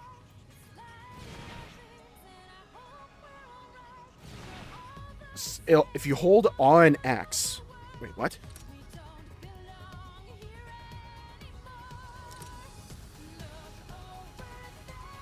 Oh my god.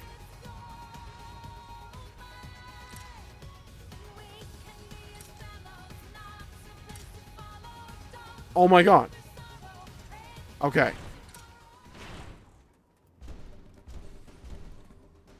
Oh my god. Hold on, I gotta follow the orb now. Avian coming in with the clutch dub there. Thank you. Oh my god. Oh my god. This existed the entire time? Oh, what the... There's the cave. Oh, you son of a... Okay, thank you. Found the Devil's Colony. I can't use my mech either.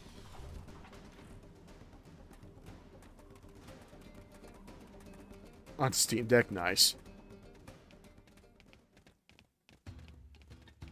Oh my god. I forgot that was a thing in X. Oh my god. That changed... By the way, shout out to the mole woman just got. Need that earlier. Thank you, Avian. Oh my god. MVP right over there. Let's go. Sliding Slinger. Come on. We got this thing. We got this. Starfall Rondo. Boom! Want to go shopping when we get back? Sure. I hear Walkthroughs is having a sale. Okay, now... Oh god. We'll just keep moving. Just keep moving. Keep moving. Keep believing. Come on. Sliding Slinger. Galactic Cataclysm. Boom! Come on, get over here. Boom! Hold that level 12 mob. Gotta love it! Oh my god, Sliding Slinger for the win. If you need someone to talk to, I'm here. Who gave it to you, Tatsu? Look, we'll overlook that. Look, a stop clock is right twice a day. Not just Tatsu. He wasn't even right twice. He's only right once so far.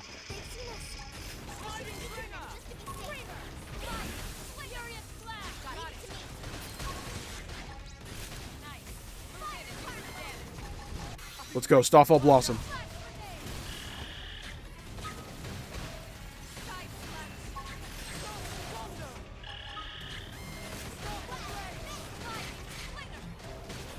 Dangerous. Oh my god. I will say though, the memes on TikTok for that have been hilarious.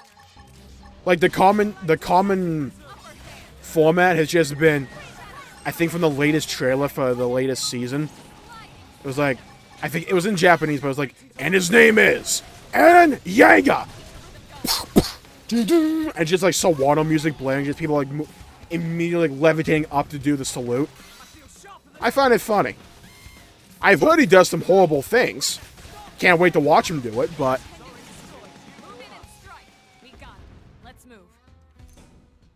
Tatsu being useful, it's a miracle. I'm still not convinced. No, it's a psyop by Blade to make me believe that it was actually Tatsu doing it.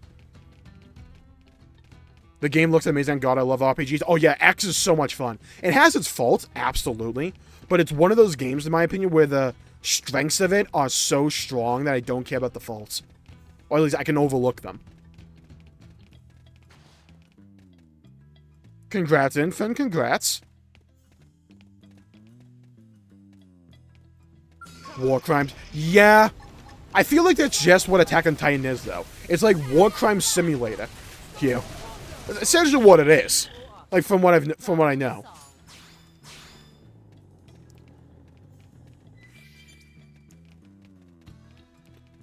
Like, from my understanding, like, pretty much every, like, main, like, side in the world of Attack on Titan is just dog shit.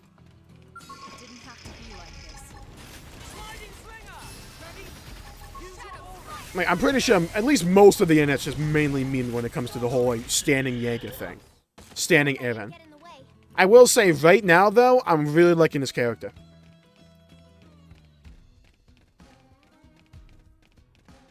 From the AoE cult. There we go, got the watch. I looked at the name of this quest, by the way. Emotion Commotion.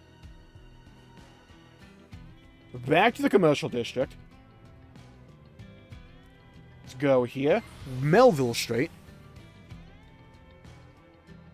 Even the original Xenoblade Chronicles, I think it's really charming. Yeah, like, here's my thing. When it comes to, like, aesthetics and stuff like that, and art style, I have a very wide preference when it comes to that. Hello, hello, hello, Mario. Welcome to the stream. Hoping a good day. Always a pleasure seeing you around. Like, I have a very wide preference when it comes to a lot of things, when it comes to, like, aesthetics or genres or, like, types of music I listen to. So I like all the art styles that Xenoblade have done up to this point.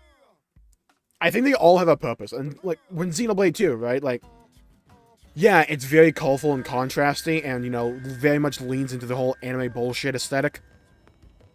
Like, very hard.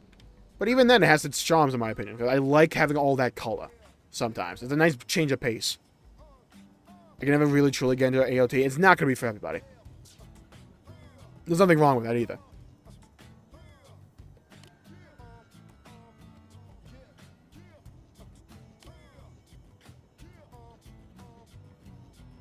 He was 14 inches tall. Ah. Like how D&D stuff can just, like, randomly happen like that, Mario. Just completely blew my mind back in the day. Yeah, back with the Wii, that era, when Xenoblade 1 came out, I was still in my FPS and action phase. I think the only real RPG I've played up to that point was, like, Skyrim. But Skyrim was essentially the litmus test for me. Because I fell in love with Skyrim. I put so many hours into Skyrim. Like, stupid numbers. I may put, like, over 300 hours in that game. I loved Skyrim. I was just... One of the things I would always do is I would just make a new character, do the Assassin's Brotherhood questline in the Thieves Guild, and I would just keep doing that over and over.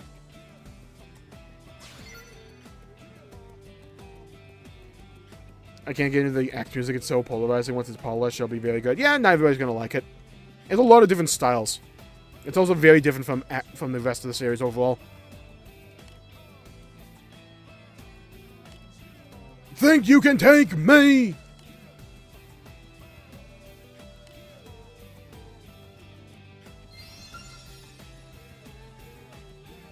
One of the effects you can get. Nice. We'll go over here. Alexandria's not very cash money. I liked her character, I will say that. She was one of my favorite heroes in Xenoblade 3. I like the use of the phrase, she's not very cash money. It's more of a fitness pacer test, oh god.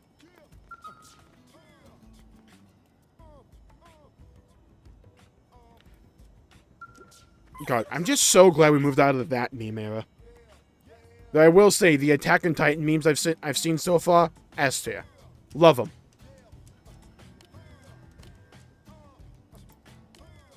Also, finally having context for a lot of the memes I've seen up to this point, that's nice as well. I'm like, oh my god, that's the Titan face meme. Patching out the meme quotes. I don't know why they didn't make it a toggle. Like, I want to be able to hear, don't forget me, you done? I want to hear that. Like it's a bad DJ playlist. Like, every half second.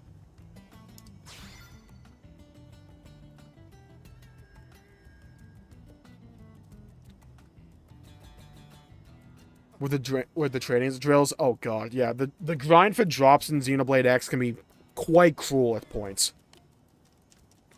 Like, it's taken me hours to get one thing to drop for a certain quest. You need, like, 2 of them. It's a bit of annoying. And you also need to, like, break specific parts of, or limbs of enemies to get certain drops as well. And even then, it's not guaranteed. Have you heard the Don't Forget Me remix? Yes, I have.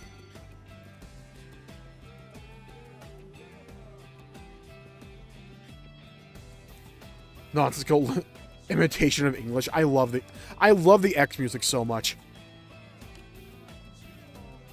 Oh, I'm playing 3, not X.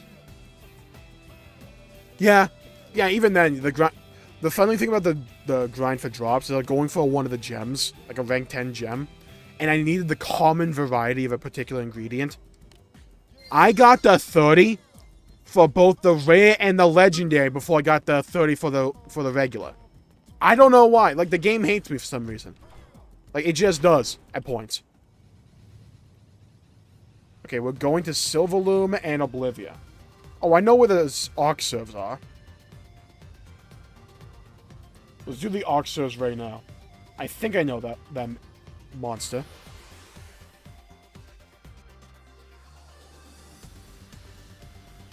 With a drop kick to the soul. I found it funny. Like, I like the comedy in 2. I can have those, like, breaks in immersion. Or at least those drastic changes in tone.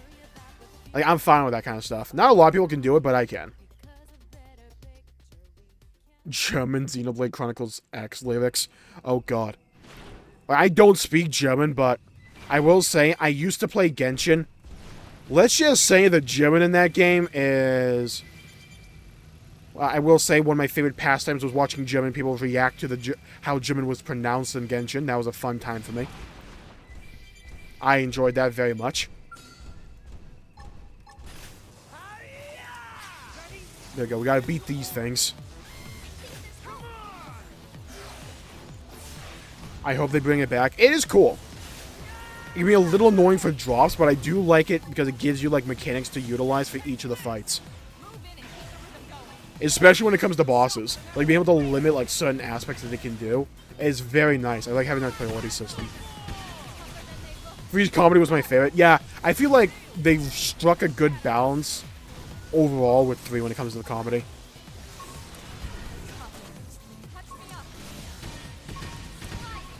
Especially whenever it came to Tyon and Uni. Like, those two's interaction was hilarious to me. I love them. Let's go. Come on. Come on. Come on. We got this. We got this. We got this. Little bit. Oh, come on, Evie. Don't die on me. Sliding Slinger. Here we go. Failed. Fail these nuts. Hit him with one of these. Thermal bomber. Let's go. Boom. Oh, yeah. Giant lightsaber. Another one. Boom. Game, if you want to give me, like, any item, that'd be great. I wouldn't be opposed to it.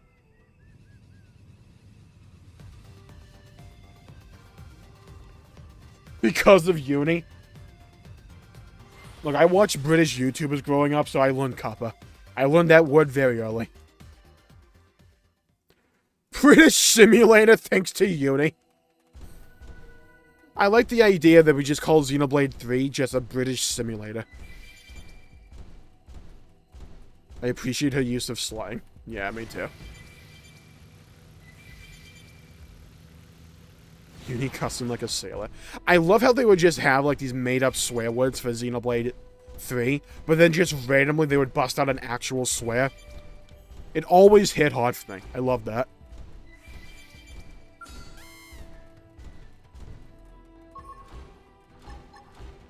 I'm not sure. Yeah, maybe.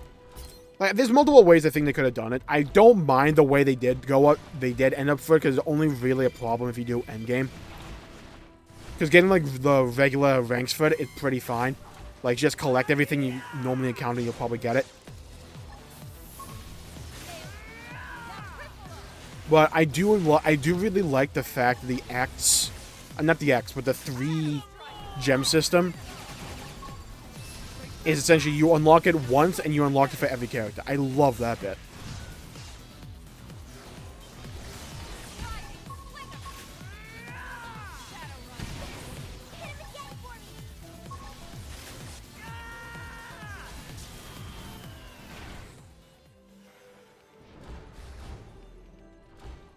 Nia swears the most. And what, Xenoblade 2 or 3? I don't know if she swears a lot in 3. I think Uni does. I'll hit him, then I'll hit him again. Or Lance. Lance swears a lot. At least if we count Snuff.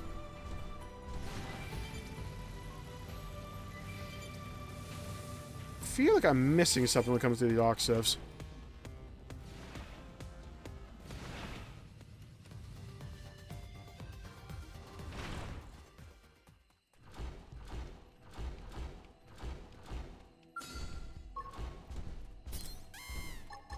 Oh, we got this.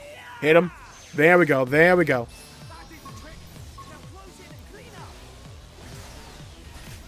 Come on, hit him with one of these. Giant spear for them. Oh, you missed.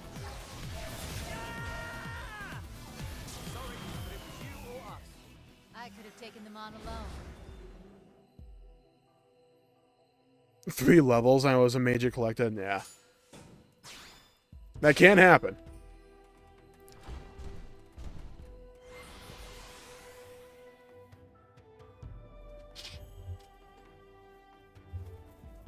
I will say I don't mind. I like the gem system from 1 and 3. I think those are really fun.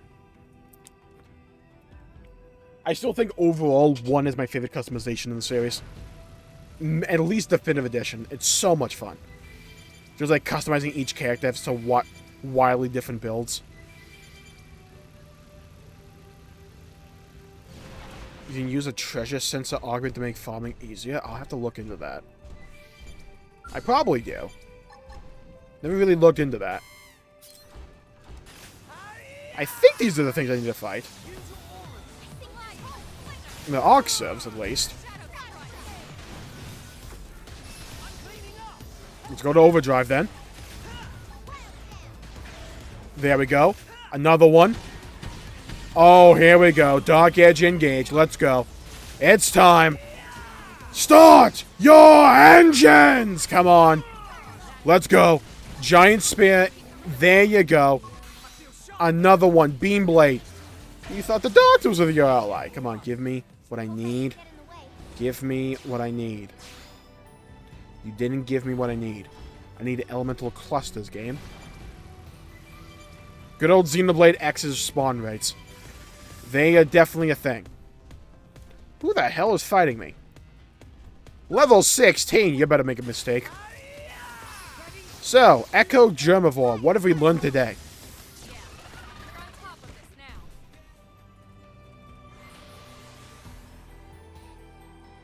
I want Xenoblade 1's clothing system back. I do too. Xenoblade 1, in my opinion, is by far the best appearance alteration system of the entire series. It gives you so much variety and so much customizability.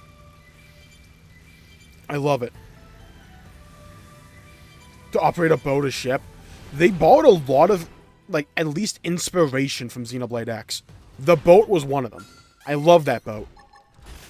I hope they lean into vehicles with Xenoblade 4. One of the directions I really hope they take. There's so much potential there.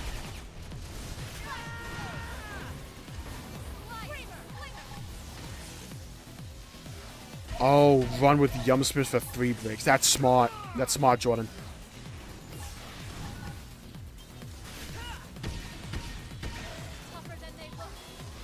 Discussions around him. Yeah. Like, I really like Noah as well. I just think, like, in terms of pacing, his character development isn't as smooth as the other protagonists. But he gets to the same highs. I didn't like Xenoblade 3's Collectopedia. I didn't mind it as a way to, like, supplement all the grindy side quests. But I do like Xenoblade 1's Collectopedia. Like, you don't have to worry about it. You can completely forget it exists. But if you want to focus on it, it's something nice to focus on. I like it. Highest of A tier. Yeah, probably the same for me.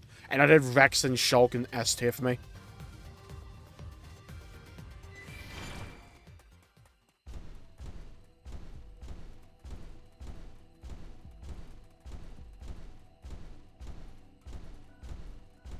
$30 swears, nice.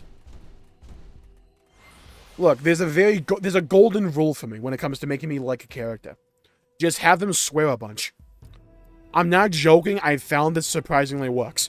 The more a character swears, the more I like him. For instance, my favorite character from God of War, outside of Kratos, Brock. Just have the character swear and you're like halfway there for me. Drop my water bottle cap, get over here. She has, yeah, Mio's probably my favorite character from 3. I think she is one of the best. I think she's one of the best characters in the series.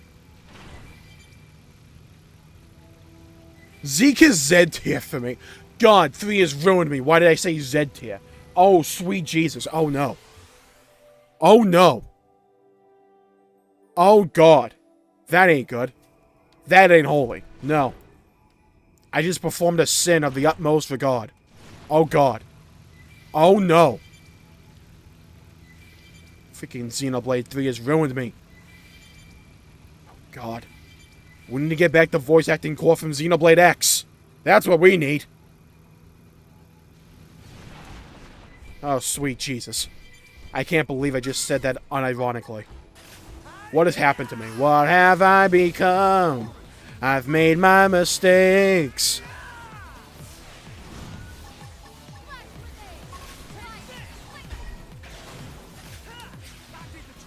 The British has infected him. Oh, God.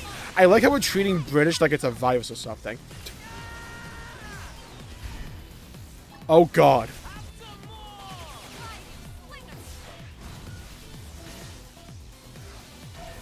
Nah, 3 hasn't ruined you at all. Z ranks were already a thing for years in Dragon Ball Xenoverse. Ha.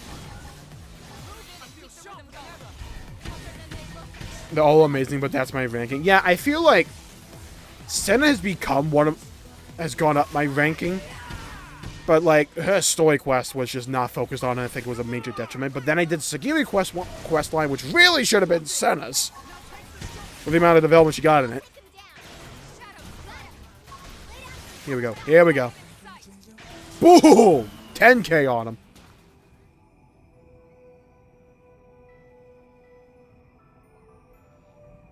Might want to try on foot. Gotcha. Well, we got some good stuff here, though. Oh, what's these rods we're getting? Shit. More shit. Okay. New plan. Let's try and do it correctly. I know. Revolutionary strategy there. Little bit of Brit exposure to build a tolerance. Oh, God. Now, like, the Brit infected me from a young age. Because I watched Total Biscuit. He was, like, one of my first YouTubers I ever watched. And I watched him religiously for, like, so many years. And then I watched the Yogs cast. So it's just like it's been building up over time.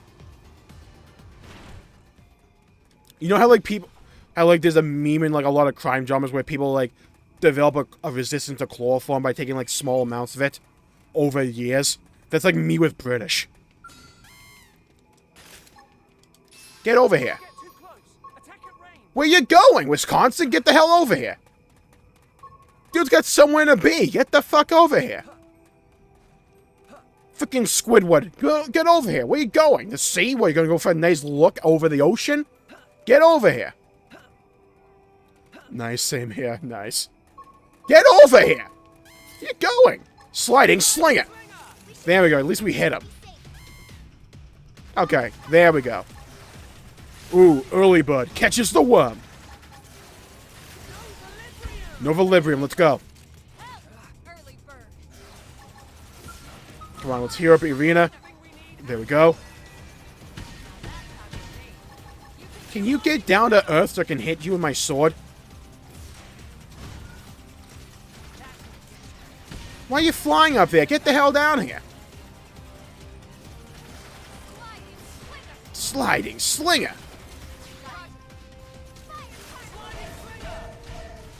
Well, the good news is we should at least break the arm. Bad news is it'll take like half an hour. So how you doing, chat? Alright, Jordan, thank you for tuning in. Always a pleasure seeing you around. Stay safe. Hope to see you again next time. It was fun having a good night, everyone. Yeah, have a good night. Hope you enjoyed your vacation, Jordan.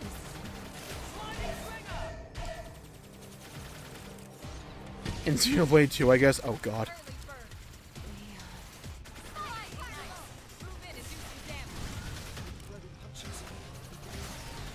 Rex in the DLC, I'm having so much copium for that. Hopefully. I can't attack the thing! Ah, I'm being bamboozled here. At least we didn't lose the mech. At least we didn't lose the mech. Okay, well. Why is my... Ah! Get back in it. Get back in my mech. I will say this, though. Watching British YouTubers for like half my life has absolutely corrupted me. I cannot tell you which is the American version and which is the British version of root and route. I do not know. I've heard both terms so much, I fundamentally do not know. So I just go between the two from time to time. And if you ever hear me doing that with like British versions of words, or like American versions of what I just go between the two, it's because I just do not remember which is which. Get over here. Thank God I can actually hit it. Oh, get over here. I've been waiting to lash out. Here we go. Here we go. Oh my god. Get over here. Oh no. Really? Get down here. Oh, this ain't right. Okay, these things are annoying.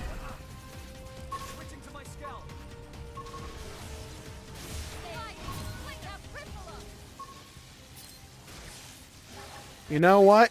You know what? No, hold this. Yeah, giant scythe for you. How'd that feel? That feel good?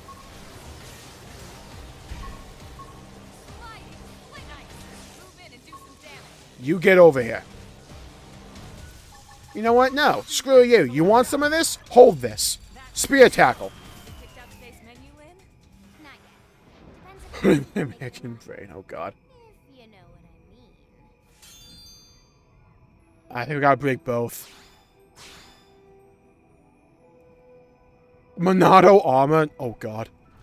No. Like, Final Fantasy XIV has ruined the word glamour for me. Because I spelled O-U-R now. Because I thought it was spelled in Final Fantasy XIV.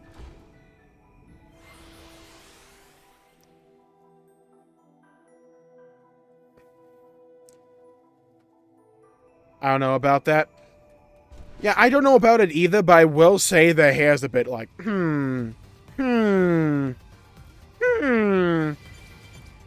Squidward. Mike Wazowski, you forgot to file your paperwork. Again.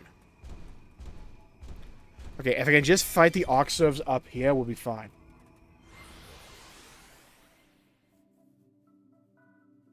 Dude, Vex punching on Mobius and coming off, you might...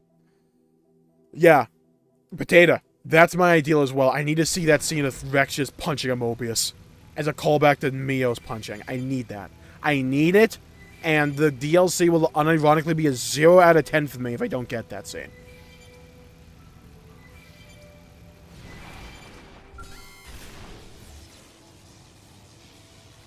Can you fight? Thank you. Get out of the mech. Okay, concentrate fire. Now we do one of these. Now we do one of those. Oh my god. Come on, we got this. We got this. I'm just waiting to lash out. Sliding slinger. Come on, this arm's gotta die. Can you target the arm? There we go.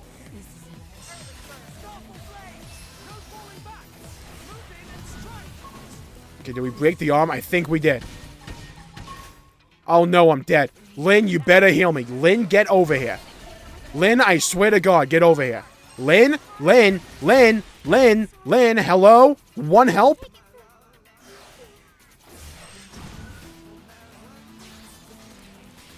Sometimes I want to bench these party members. Sometimes I want to bench them.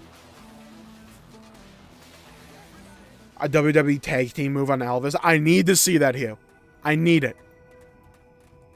Go full Dudley Boys on them. Bust out a table and everything. Have Rex just tell Elvis, get the tables!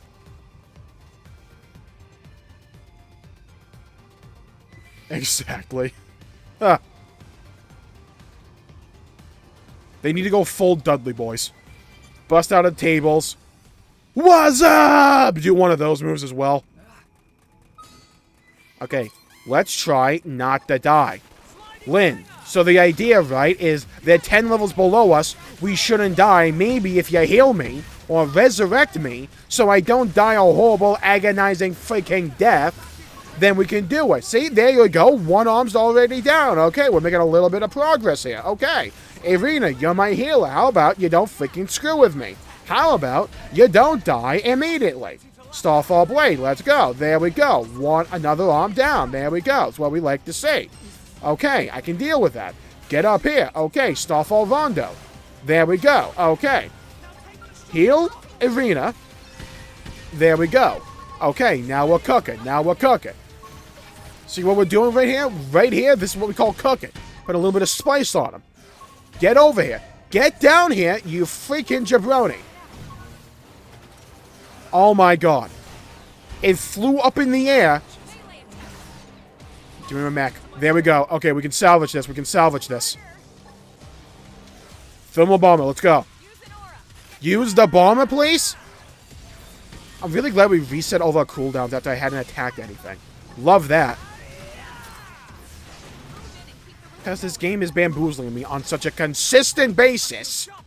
Let's do this. Thermal bomber. Boom. Here we go. Here we go. Boom! Are generally abysmal. Oh, good. That just makes me happy. That just lightens my spirits. Put a springs in my step, honestly. There we go. Come on. Drop 2 for me. Drop 2. Get me out of this hellhole. This game hates me. It hates you. It hates me. It hates everybody. Shulk sweet chin music to Alvis. Oh, God. I need that. And then Rex hits Alvis with a pedigree. Go full Degeneration X. Do the crotch chop as well.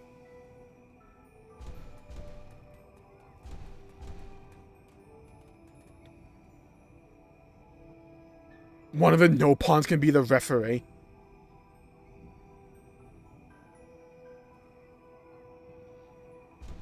Okay.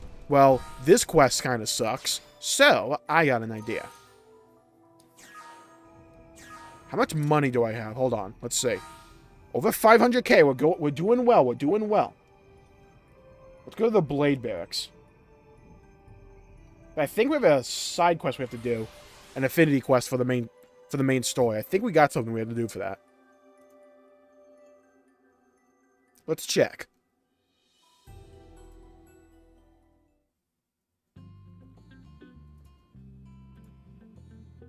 Glass shatters in the background when Rex enters the room. Oh, God. Talking about your John 3:16. Rex 3:16 says I just whooped your ass. We need to do Manhunt. What are all these quests? Prospective partners. You know what? Complete Chapter 9. Let's do this. Let's do some of these affinity missions.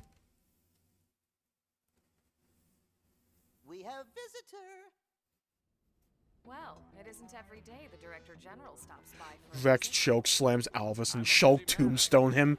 Oh my god, I love it. Just go full wrestling with it. Stuffy suit came to the right place. Make request and Tatsu will see what he can do. Tatsu, shut the fuck up. Right. Well, I'd like to propose we enhance our surveillance of the ganglion. Is there something you're expecting to find? We've had a string of unusual reports lately. There have been rumors that the ganglion are fighting amongst themselves. power struggles? With all those species working together, I imagine they've no shortage of infighting. Which is precisely what we want to exploit. Hence, the need for intel. And why I'd like you to focus on expanding Frontier now, for now. All right. We'll take it on as a formal request from you. Let's do it. 26k money as well. Let's go. Okay, I'm down for that. I'm always in favor of getting a little bit more money and XP. A unique chain attack or something? Absolutely. I don't care what kind of Lord gymnastics they have to invoke. I need a Rex and Shulk interlink. I don't care what they have to do. I don't care what retcon they have to invoke. I need a Rex and Shulk interlink. I need it. I need it like I need oxygen. Monado Buster and Burning Sword at the same time. Oh my god. It would be like, okay, this is going to be very specific. If anyone has played or watched Persona 4 Ultimax, that scene where Akami and Adachi call their Izanagis at the same time. It's like, Izanagi! Magatsu Izanagi! And they attack in a similar pattern at the same time together. I need a scene like that with Rex and Shulk. Like, Burning Sword! Monado Buster! At the same time. I need it. And then I need a scene where they do Rolling Smash! Backslash! At the same time. Look, it's not a desire. It's not a want. It's not a preference. It's a need.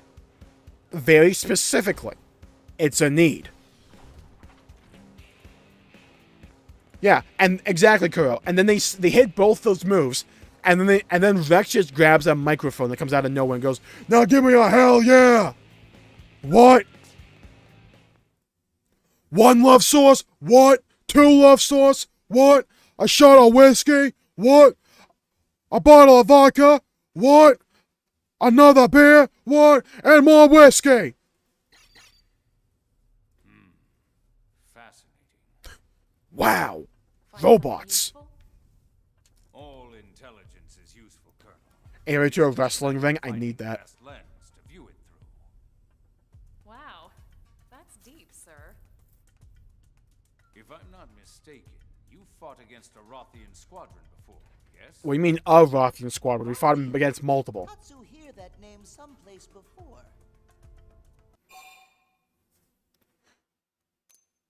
As a proud and fierce people, nah, they died.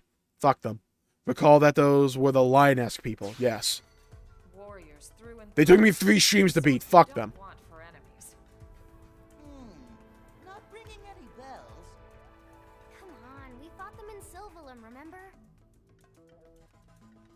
Like freaking Scorpion. God, I need that too, Potato. Now, kitty cat people, right?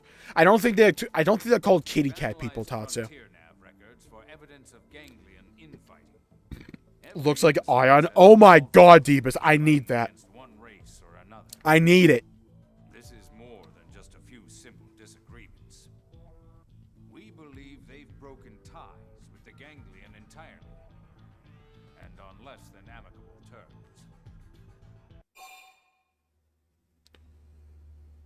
Are the mentors Ouroboros too, or just the founders? Well, it's supposed to be like 6 at a time, and I think the founders themselves were Ouroboros, so I don't think Rex and Shulk are Ouroboros. They're just the mentors. However, having said that, I don't care. I still need them to interlink. Claim this is your chance to wipe out the Rothians out for good. Okay, that's the Attack on Titan route. Let's go with Propose. If they really have left the ganglion, that might be a possibility. Their motives certainly seem different enough. If their values align with ours. As we often said on Earth, Yeah, it would make even more sense, Potato. my friend, I expect an alliance with the Rothians would prove beneficial for both of us. Agreed. Even beyond the practical merits, it just makes sense for us to try and make as many friends as possible.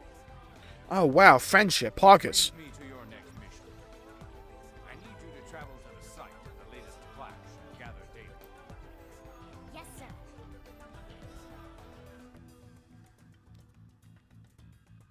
Is there something resembling Ion? Or like something resembling Ion and the Bionis like merged together? I'd love that. I want Rex and Shulk to interlink so bad. Exactly, Esther. Like I said, I don't care about the lore. I don't care about any of that. It's not a want. It's not a desire. Those two interlinking is a need. I need it. Fei Fong Wong is basically found a Vandal. Yeah, pretty much.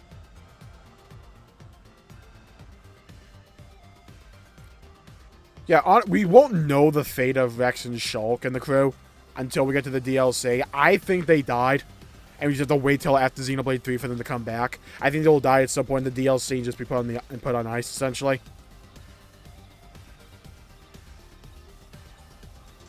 I want Rex and Shulk to say, "How are you inside of me?"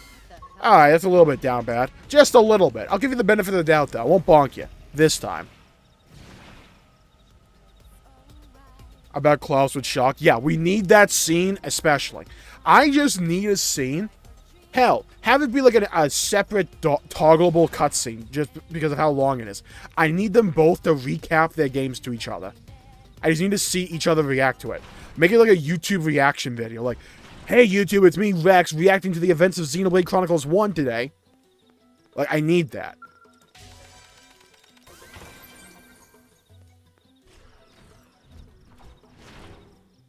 I want to see Rex learn about Zanza. And I want to see Shulk learn about Klaus. Like, huh, so he could turn out better.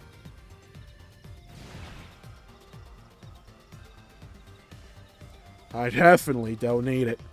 I don't need it. I don't need it. I need it!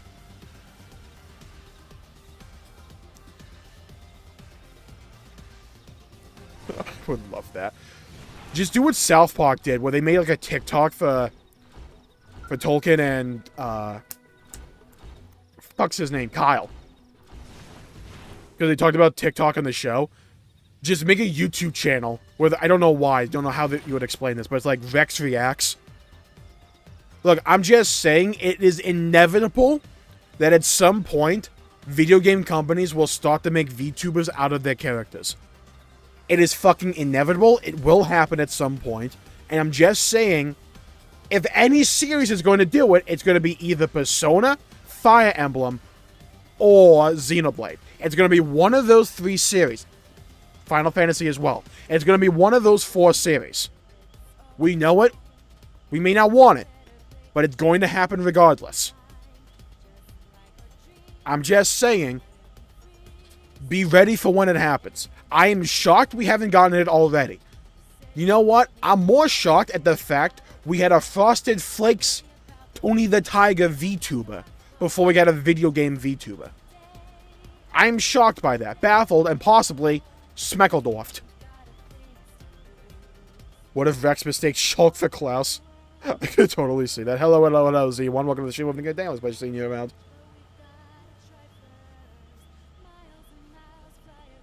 God, the flying song's too good.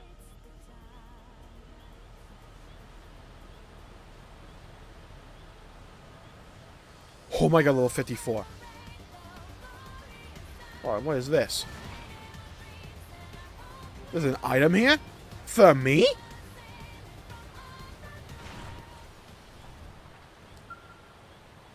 Archaeology level 3.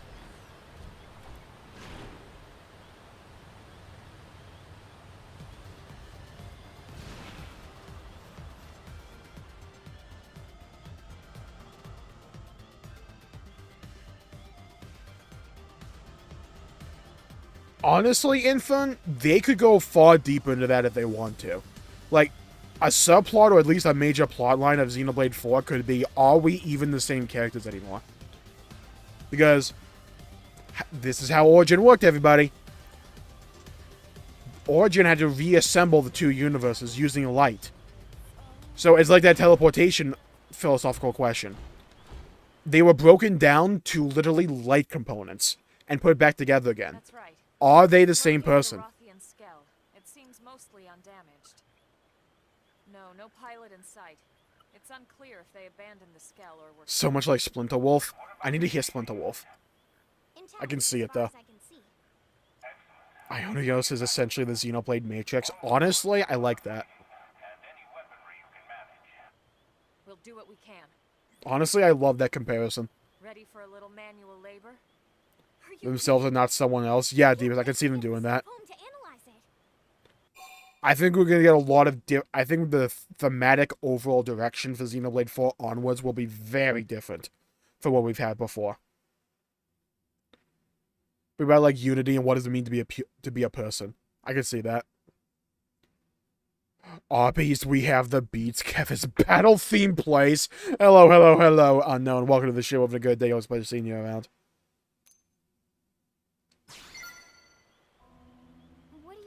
Existential Xeno Crisis. Yes. Xenoblade 4 Automata.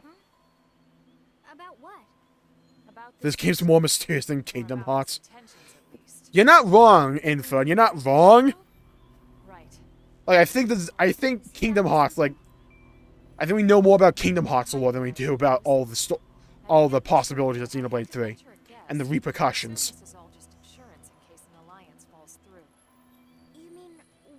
Watch Xenoblade 4 just be, like, really existential. Oh, I'm sure diplomatic talks will... Or, like, very subtle. And even if we can't secure a friendship, that doesn't mean we have to fight.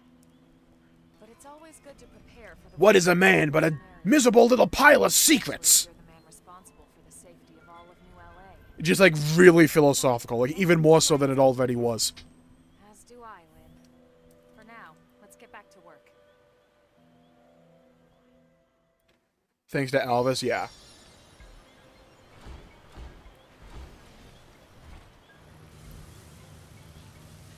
Gather parts from a Rothian skull. Well, I'm trying to. How do I get out of this thing? Oh, right, the Y button.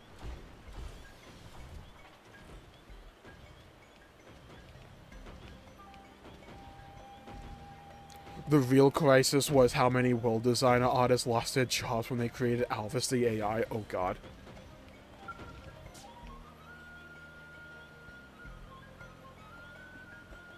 In Xenoblade 3? I like that. Ha!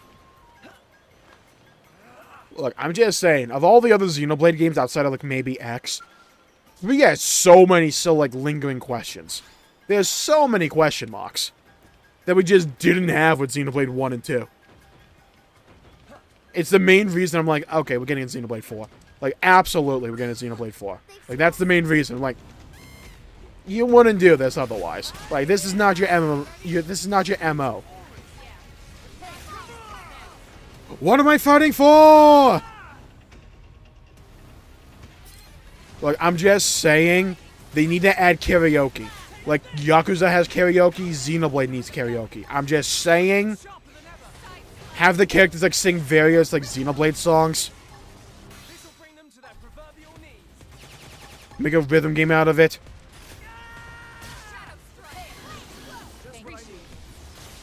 Games intended standalone, yeah.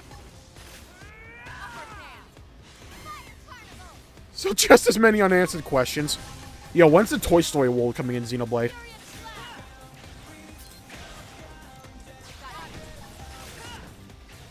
Well, let's kill this thing.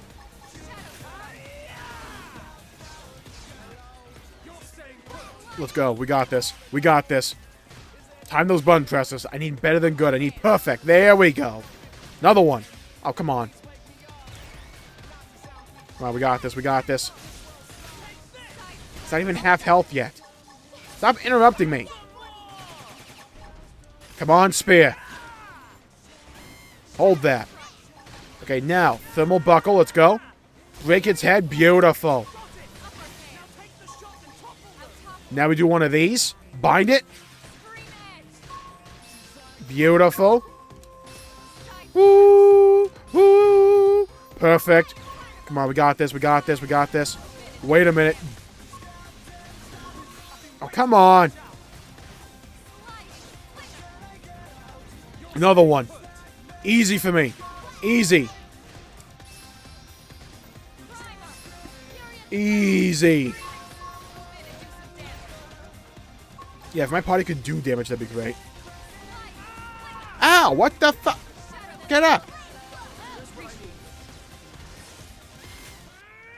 After the end of 2. I hope that's the case, Potato. I really hope that's the case.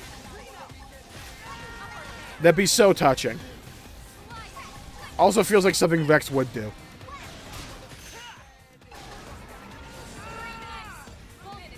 As a student of Rex? Yeah, maybe.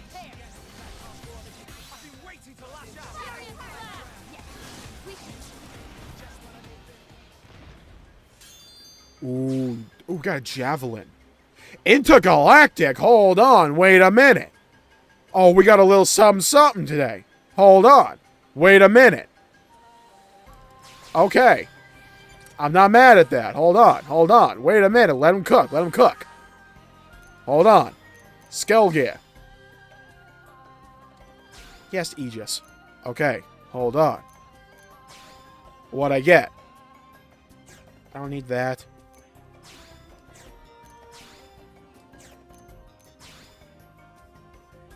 Ooh, baby.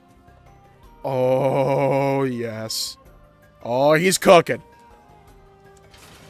Oh, we got something cooking. Ah, I can only have one or the other. Cringe.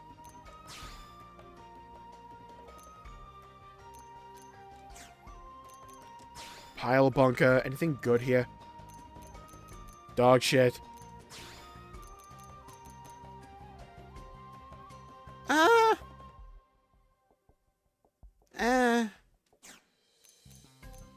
I would argue dog shit. I got a spear. That's cool.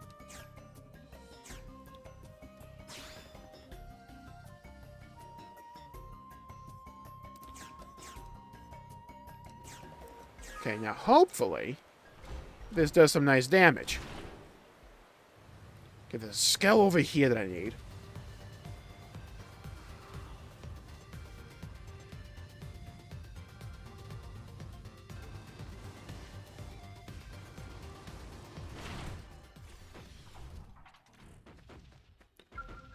Let's go here. It's like a part of the Rothian skull. Beautiful.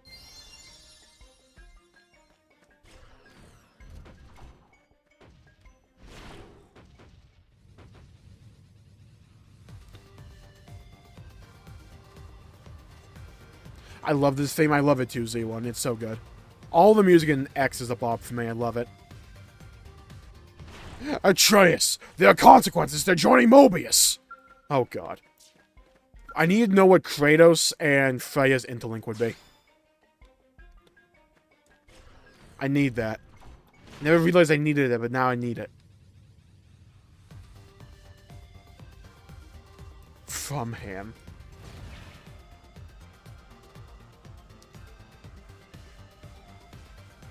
Shape or form. I could see it. I could see him like maybe popping up. I don't see him being like a major character or anything. I still like the idea that somehow Malus got reborn as just like the gamer uncle for all of Rex's kids. Like they go over to like Uncle Malus's house to play video games or something. It's definitely not the case, but I like to imagine like the ideal world.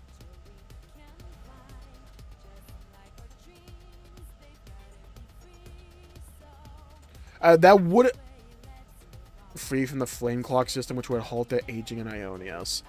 It depends. We don't exactly know how that works. Because we know 2 members of the Founders are able to break the 10-year cycle, move to be at least 80 or beyond 80, but we don't know how much they age, like physically, because of that.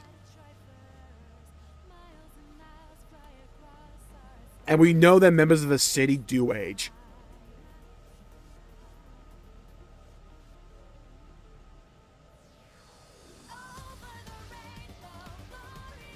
Malus would return as a part of Mytha. Honestly, that one is not surprising to me because they already, like, kind of confirmed that.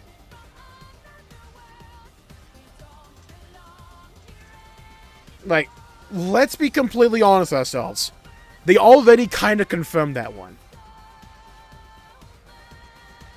Well, they didn't confirm it, but at the end of 2, after Malus died, we still had him talking to Numa at the very end there. So his data is still almost certainly in her core crystal. I'm just saying, maybe, mayhaps, roll with me here, perchance, he's like the Yami Yugi to her Yugimoto. Maybe. I like the idea that's the case. I want to imagine that's the case. I think it would be funny. I don't know how you would explain that with Pyra and Mithra. Maybe there's just now 2 Maluses. I like that idea even more because I'm a fan of Malus. I'm just saying maybe it's a possibility. 100k, especially he's doing a face reveal with his nieces. Who, Malus? I'm tired of waiting. I know, Joey. I want them to take their time to make it as good as possible. At the same time, can it be as good as possible tomorrow? It's like, is that a possibility? Is it Yami Yugi to Mithra? Look, I just need that to be a plot line, unironically. That would be hilarious. Must know about Pyra, Mithra, and Malus. Yeah, that too. Like, their data should be with Alphys as well.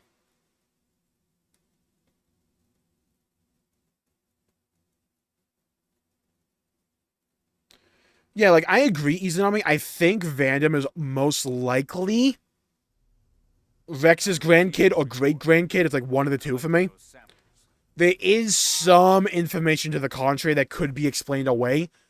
Mainly the hair color. Also, potentially the eye color.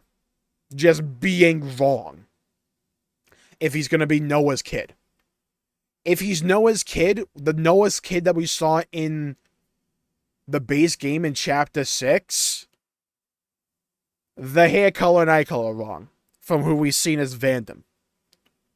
They could explain that away as just the lighting, potentially, or just they pull an Adam where they didn't have his model made yet. So they just used something else, and they decided to change it overall over time. They could go something like that. The irony of being named Malthus Vandom. Oh my god! Imagine if that was the case. I'm just sorry we weren't able to get more. Can Aegis share data across universes though? My thanks. They're an exceptionally It's possible, Sam. Also, hello, Sam. Welcome to the show. Have a good day. Pleasure seeing you around. It's possible because we know that Klaus could get information across universes. Because we heard the Shulk line from Klaus's perspective. So we know at least information exchange between the two universes is possible. There might be a Klaus-specific feature because he's split down the middle.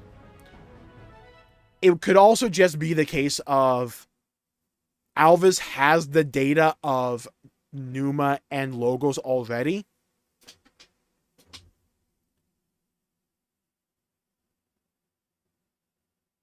Even receive the other's data. Yeah, that's the other case. It could be, though, that the Fog Beast world, or like where the Fog Gate goes to, that is the world that the Conduit went to at the end of 2 and 1.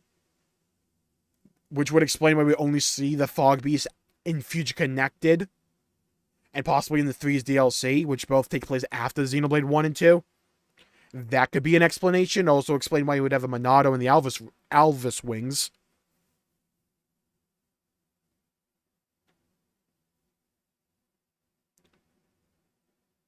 Cut off after the Conduit was gone. I think so too. I think they have to be careful with Alvis. Because I really liked what they did with him as a character for Xenoblade 1, and you have to be careful not to compromise the story of Xenoblade 1 by retroactively like changing his motivations behind the scenes.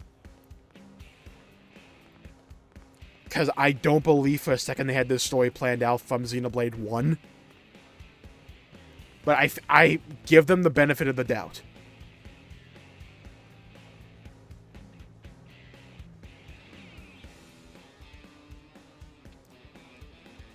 Is Alvis artificially filling the void of the other 2 core crystals? Oh, that's an interesting idea, Debus.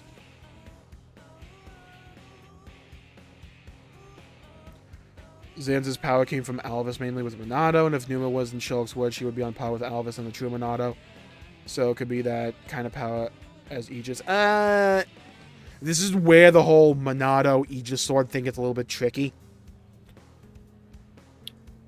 The Trinity processors were basically hooked up directly with the conduit. So they had essentially a direct feed to the conduit. Monado is different. Monado is essentially awakening a direct link to the conduit. The Trinity processors all awakened their own Monados. Numa awakened hers in Torn of the Golden Country at the final scene there, when she awoke into the third Aegis sword. That was her true Monado. Malos already had his Monado somehow. They never explained that bit. But he had his own Monado. Alvit, the Monado from Xenoblade 1 was Zanza's, not Alvis's. We never saw Alvis's Monado. He says specifically, I am Monado, so it could be that the way his Monado managed to manifest was just through, like, amping up his connection to the conduit in a way. But the Monado that is, like, famous for Xenoblade 1, that's Zanza's Monado. Zanza and Maineth both awoke into their own Monados. Which is how they achieved, quote-unquote, godhood.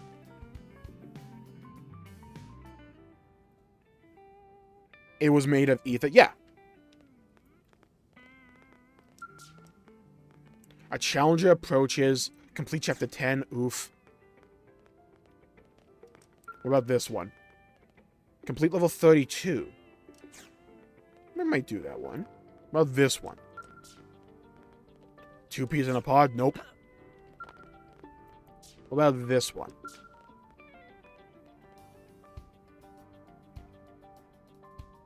Whether it was neutral or not.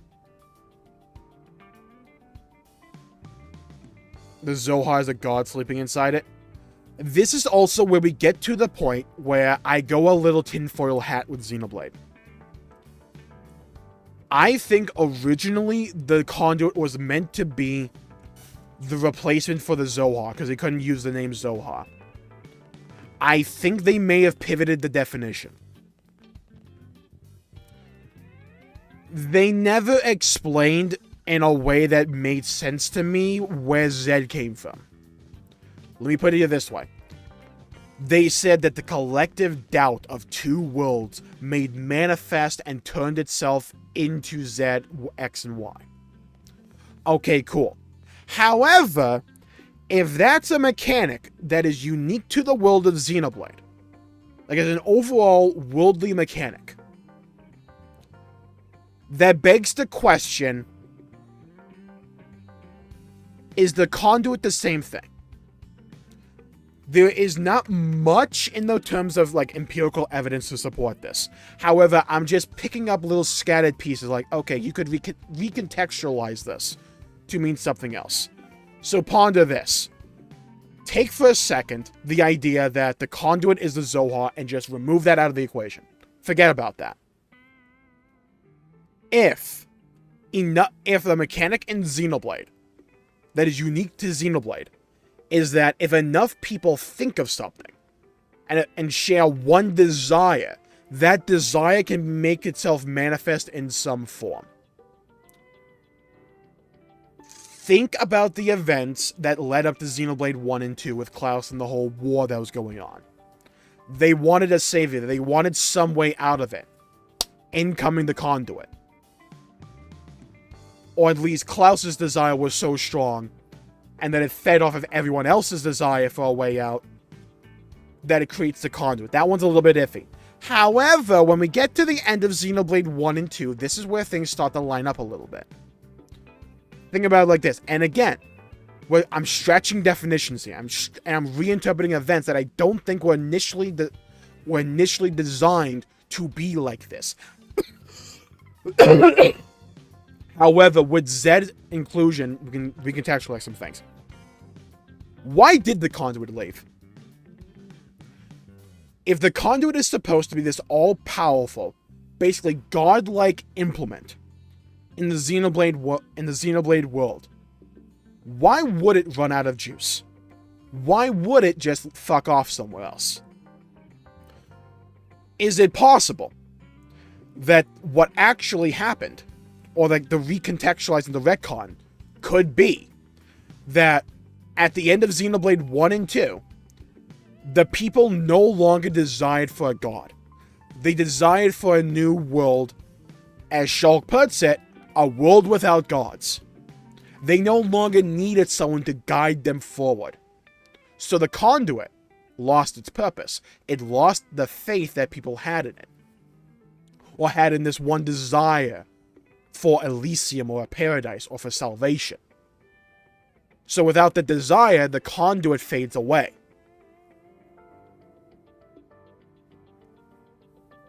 And then we get post Xenoblade 1 and 2. And eventually they learn, hey, the worlds desire each other, they're positive and negative, they're going to attract to each other, but, slight issue, they're going to cancel each other out and just blow each other up, just destroy each other, like matter and antimatter. So what happened? Fear, doubt, anxiety, trepidation, all these feelings from two worlds at the same time coalesce. Once again, like in the days before where the conduit is formed, but instead of the conduit, X, Y, and Z emerge.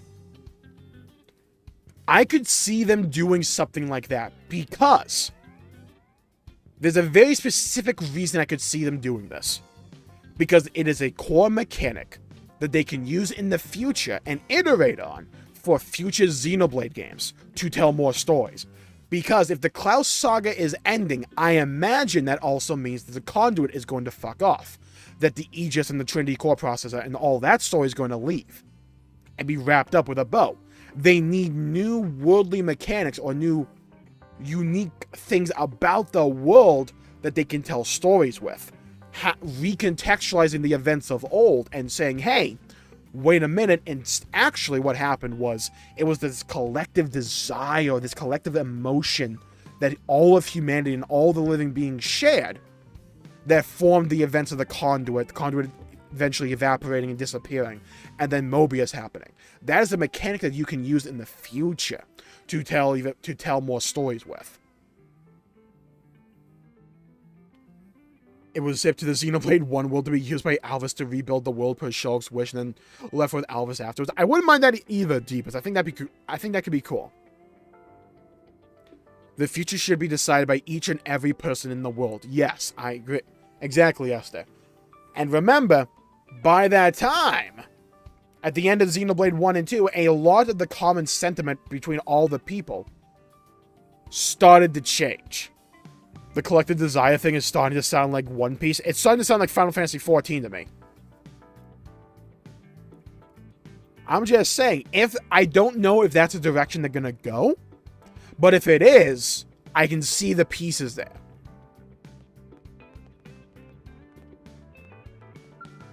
It's all about love and destruction.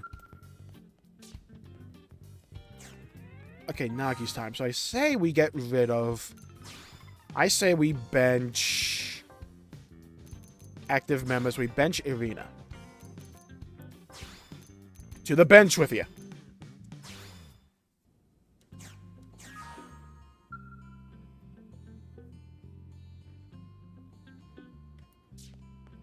They found the Zohar. Right. Like I said, I don't think this is what they initially intended. However, if they realized, hey, wait, fuck, we can actually make a series out of this, what do we do here? Hey, wait, what if we go in this direction instead? I think it would be a retcon. I don't think this was intended from the start. But I could see them doing this. Someone here to visit. Is this about a new mission? Yeah. What's wrong? Deform me, but I could see that happening in fun. If Mustache It would actually explain where the no pun come from X. Right. We're alone here, yeah? Just your team? Yes, just who you see. Also, Xenoblade X could be like Xenoblade 10. This mission is sensitive stuff. Oh, talk to me, Vandom, talk to me. Warriors only, etc. All right? What is it? Did something happen? We gotta make a baked I potato. won't beat around the bush. Nagi's gone missing. Who? It's been 6 hours since we lost contact. He was out inspecting the Lifehold remains we found in Primordia. Wait a sec. He did not go out there alone. He had a team of Harriers escorting him. Their last transmission was in combat with the Ganglion, and then nothing. Skill issue, rip bozo. Which I'm sure you'll agree does not bode well. At the same time, we don't want to jump to any conclusions, especially ones that could start a panic.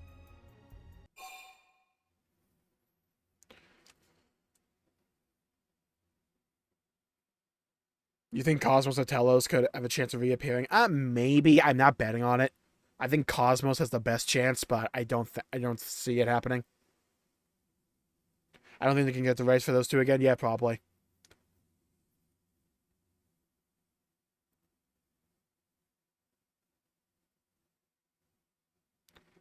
Like the desire thing worked to create Zed and Mobius was because the entirety of both worlds had their consciousness part of Origin. Yeah, but the fact that Zed was able to be created at all implies that is a mechanic that can happen in the Xenoblade world.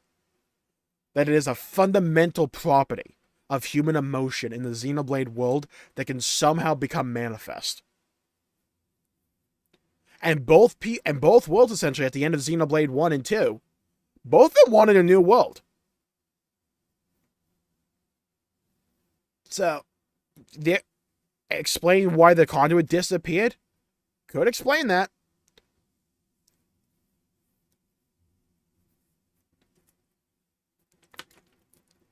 Like I said, I'm not going to say, like, oh, this is definitely what was actually happening. I'm not saying anything like that. I'm just saying the pieces of the puzzle could be there for them to pick up and recontextualize. That they accidentally created by creating Origin. It's possible that they just fucked up. But, like, wait a minute. Hey, we just kind of created an entire new world mechanic here. What do we do with it? Zed exists because of all the down bad people. Yeah, it's just Twitter collectively. They don't have core crystals. I imagine it might be something to do with Alvis, maybe.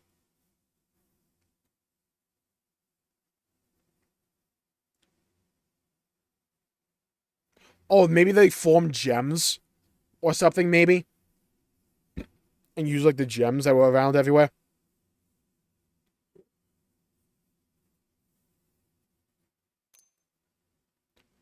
Claim that you are the new defense secretary now.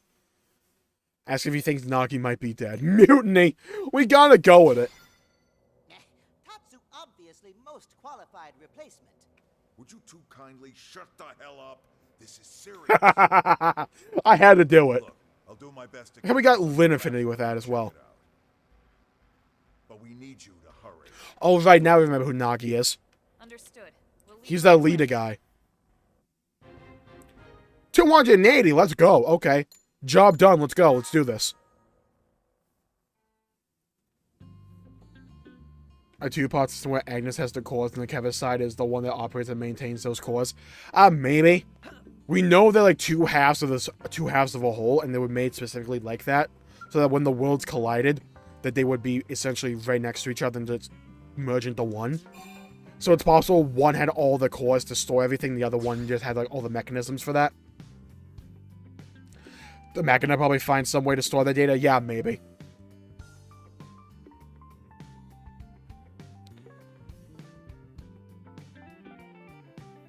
Like I said, there's so many different things that you could pick up for Xenoblade 3's DLC or even Xenoblade 4.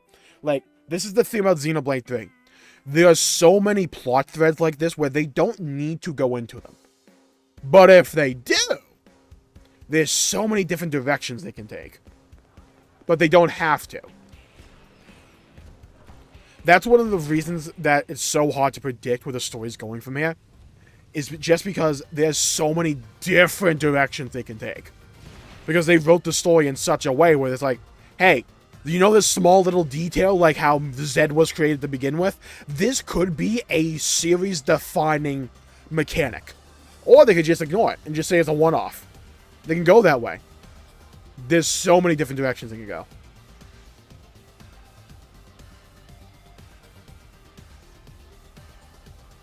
For the two worlds to even merge. I imagine it's just like, with the conduit then, over all those thousands of years, they just like grew apart from each other, and then eventually the conduit is gone. Alright, that's in the shape of the conduit, right? Like, I'm not fucking stupid. That's just straight up the shape of the conduit. Ooh-rah! Like, just straight up. Also, I found a piece of the white whale, everybody. Found it. Let's go collect it. That you can't predict it? Yeah, it's hard. It's really hard to predict it. Especially with the way with Monolith tells a story. They like to be unpredictable. They like to make you think they're going to go one way and then go the other. That's just the conduit, yeah. Well, we found out where the conduit went, people. We wrapped that shit in sheetrock and shipped it off the mirror. Ooh-rah!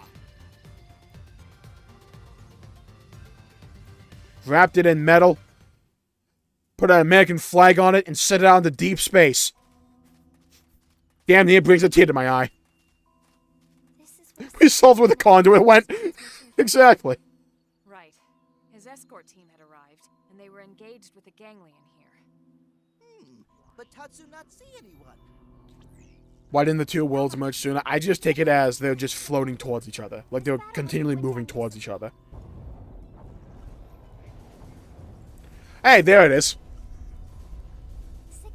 So speaking of the Zoa, Let's go find out.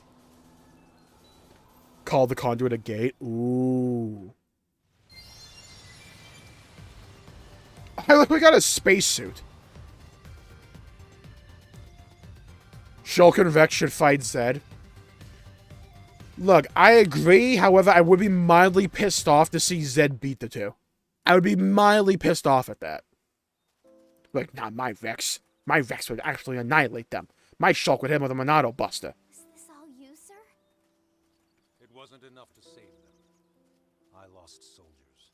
Good ones. Skill issue. Those Harriers were your escorts, sir.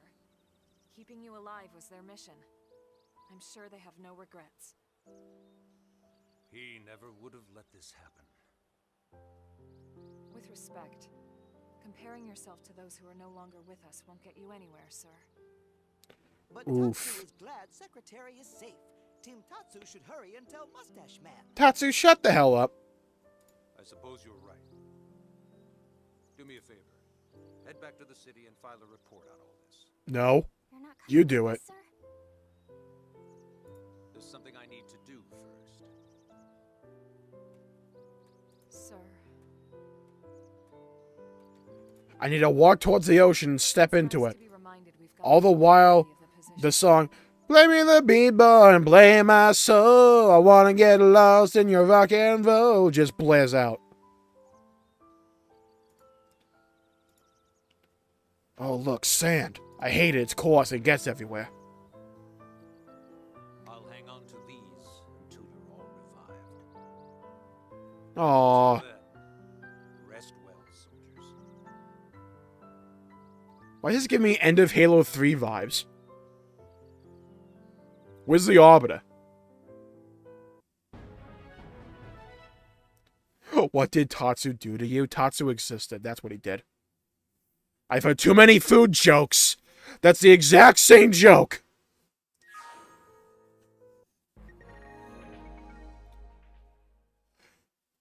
He's a party member? Like, the leader guy is a party member. He's a duelist. Nagi is now Defense Secretary of New LA. He is a plain-spoken individual who looks upon his blade brethren with warmth. He's also an, Lord help me, EI Jutsu master, and rumored to be the best combatant in all of Blade. My fucking ass he is. Best combatant. He's not even the best combatant in the fucking party. What are you talking about? Elma. Shulk Ban. Shit, Lin on occasion.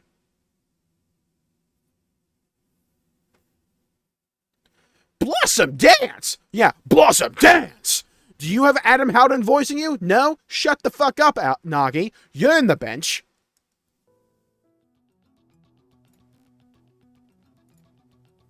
Fuck out of here. True Stream Edge. Back to Halo 3, you fucking asshole. Alright, missions. And I had to bench one of my fucking party members for his ass. And he's not even in the party. Oh, Lord help me when I get back there. He may be the defense secretary, but I'll whoop his ass.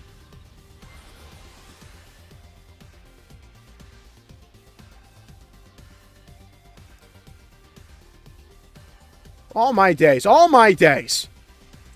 And his glamour sucks. What was that? Man was rocking like the one jacket that folds over like across your nipple. What was that? Man, get some shoulder pads or something. Look intimidating. Look like you're about to do my taxes for me or something.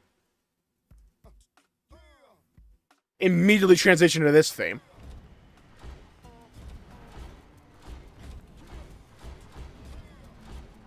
Where are we going? How much money did I get for that quest?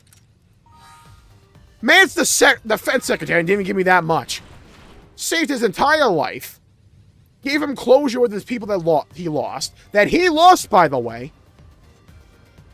Worthless party member. The white whale had the Zohar on it. I'm pretty sure. Okay. This is one of the spoilers that I do know about Xenoblade X, so if you don't want to hear it, ignore, like, mute for the next 10 seconds. Starting in 3, 2, 1. We know the life hold, it literally just looks like the conduit. So it's possible. Okay, end of spoilers. The jabroni has been released from Jmulls. I'm just saying. I had a bench Irina who was level 40 that I grinded for. To put him to do his quest line. All the while, the guy's not even a high rank class. And is already the bootleg version of what I got. That man will never see combat. I want this thing. I want it. I don't care that it's 4 million. I want it. I need it. I have a desire for it. Look at it. Look at it! Actually, fuck that. I need this one instead. This one's the melee one. I need it. I need it. Yeah? It's not a want. It's not a desire. It's not a preference. It's not any of that. It's a need. Very specifically, a need. Ain't no exception to the rule. Oh, yeah. Okay, let's go over here. What the hell? Priscilla, what the hell do you want? Xenoblade Chronicles.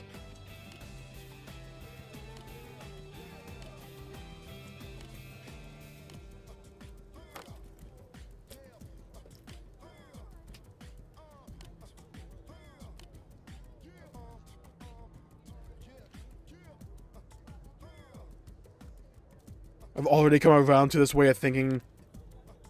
Okay, cool. Thank you for the quest progression. How about you tell me what quest there was? Xenogun Chronicles are gonna have the Zoha gun. I want that. I need it. And he wields a blade. Yeah! I need to get an Arena back in the party. Actually, you know what? No. Hold on. I need a judge. No, I'm not done with you, Nagi. I'm not done with you. I need to see what you're rocking. What's your gear looking like? Nagi is absolutely based. Okay, we'll play with him. I need to see him out. I'll hear him out. I'll hear him out. I'll hear him out, Avian. I have no problem doing that.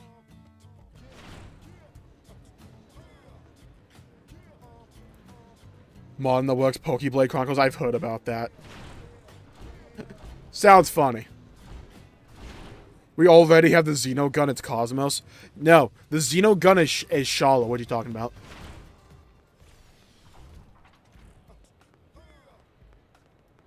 Inspired by Western RPGs? I have no idea. I don't think it'll have... It could have Xeno in the name. Here's my thing. I think Xenoblade Chronicles as a series will continue on. I don't think that name goes away. I could see them use the Xeno name in a different way for that other series. But I think Xenoblade is here to stay. Nagi, where the hell are you?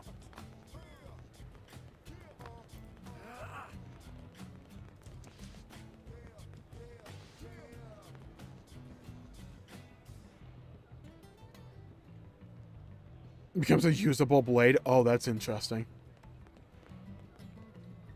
For dual guns? Okay, okay.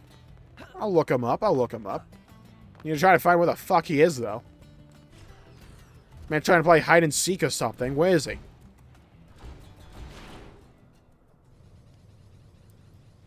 Oh, Nagi, where are you? Leave the Chronicles, take the Xenoblade. Yeah, if they change the name series at all, it would be that. It would be that. I think Xenoblade is here to stay. They finally got name recognition for it. I feel like they'd be kind of stupid to change the name at this point. Like, right when the series finally got a lot of mainstream popularity, at least for Nintendo, I don't think you change that. Xenosphere, yeah, we cracked the code. And it's easy to market, yeah. Before, when it was still kind of like underground, or like niche, yeah, I could understand changing the name here and then, because you could like get new mass market appeal and not have like a whole bunch of new players be like, oh, I have to play all of Xenosaga 1, 2, and 3. Cringe, dude. Now it's like, oh, this is a series. Okay, cool. Xenoglock. Xeno X Chronicles, just a bunch of Vikings. Xeno Knife. Xeno GTA. It's actually GTA 6. Where the hell is Nagi? Where the hell is he? Xenoblade X Nagi. Where the hell is he?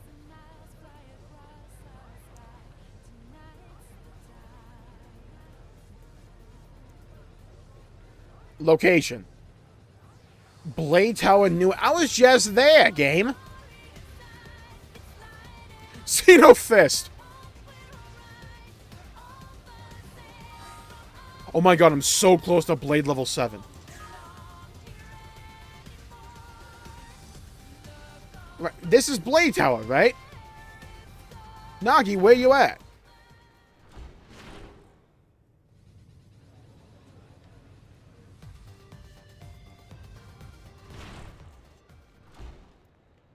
Where the hell did he go? The ether?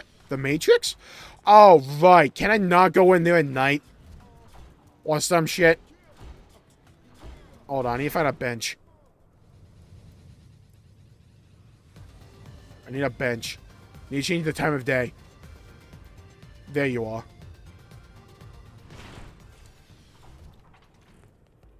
Hey. Oh, I like how there's a barracks right there, but the way to pass time and sleep is to go to the bench next to it. What the? Can I sleep? There, I go to this. I have to go to this bench specifically, huh? What? This one, the comfy one?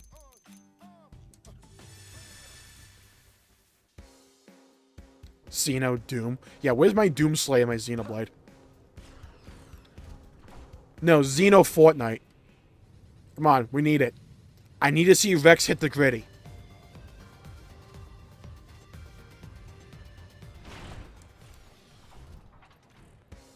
I need to see N when he realizes that Mio took over M. I need to just see him go, no! Hits the gritty. No, that's still not open for work, I guess. Xeno Wars. Honestly, I can see Xeno Wars. Nagi, where are you? I will say, he's not starting off in the best of regards. This man is a ghost. Where the hell is he?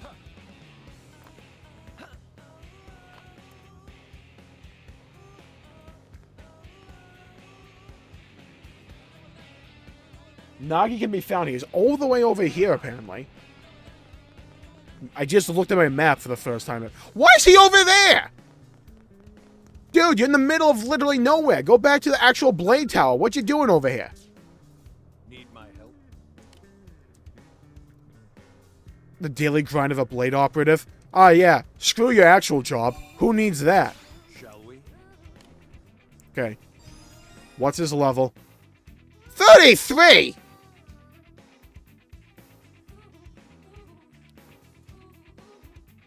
I know this man did not just rock up to my party of level 40 characters as level 30 freaking 3.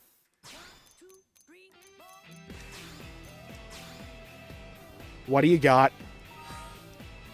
Hold on. First off, I gotta fix something. Nagi, we gotta talk about this.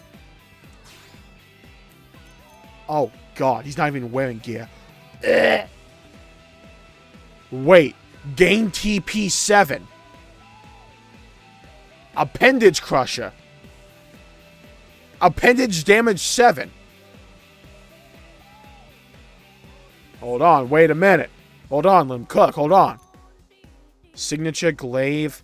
That's shit. What is this? It has 3 slots, but I can't put shit in it. Freaking Common Blade. Ophidian Machine. What is that? Dude's got a minigun? Hold on. Hold on. Let me cook. Hold on. What about this? Rage attack of a 4, though. Hold on. Hold on. Okay, I need weapons to give him, like... Ooh, hold on. Oh, why does it have to be all of one piece? Xenocog. Yeah, I like that.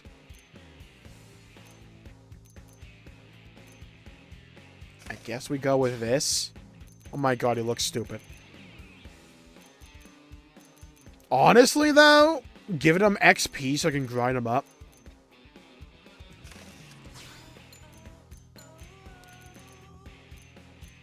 Okay. Xenoblade X nerds in chat, let me know. Who's better? Like, on the team. Who's better, like, min-max wise? Nagi or Irina? Oh, God, I can't wear... I can't wear the rest of the clothes, can I? Xeno Fury. Oh, God. Xeno Truck. Yeah, it's a Xenoblade Isekai. Which, I mean, I guess Xenoblade is an Isekai story. Like, when we really think about it, like, all the games are Isekais. Xeno Star. Can I at least change his appearance? Oh, thank God. Okay. Let's fix this. Here's some devil horns. Hold on. Give them that immediately. Hold on. Let's have some fun here. No. I need him to look cool. Hold on. Let him cook. Hold on.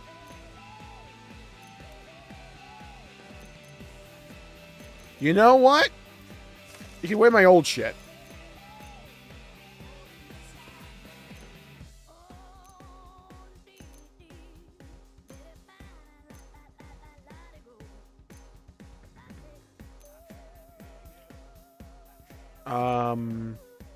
Looking for something better. I guess we'll go with the white one. Where is it? No. No. No. No. No. I think it was down here. No. Yeah, there you are. I need advanced survival. I need him to look intimidating, to strike fear into my enemies. He'll look like how I did before. My old gear. And he'll have devil horns. He needs a Hawaiian shirt. Oh, God. I don't even know if we have one. Oh, the Xeno Isekai characters. Oh, God. We have tank tops.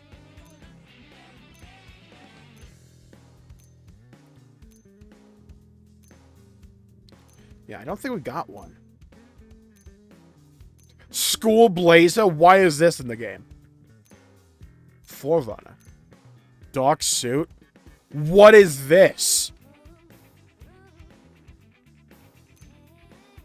Distinguish... No. No.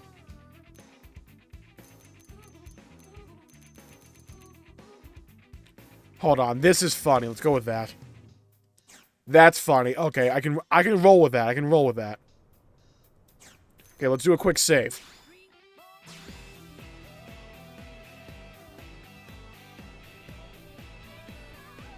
Okay.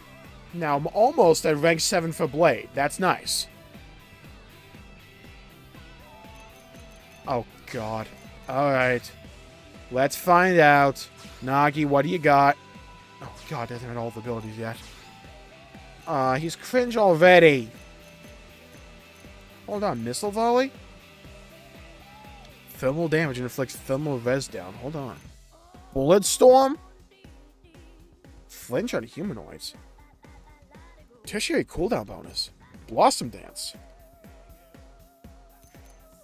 Samurai soul. Adds AoE. Ooh.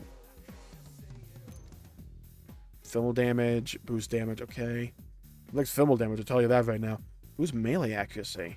Melee attack, and increases damage taken, okay. Weapon damage inflicts physical res down. Defensive stance, now they'll use that shit.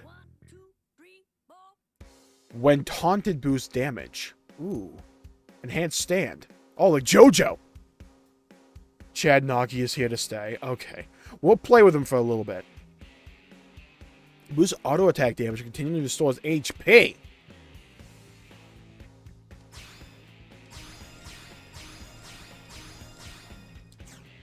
Okay. Thermal payload, no. Consumes aura to yield TP.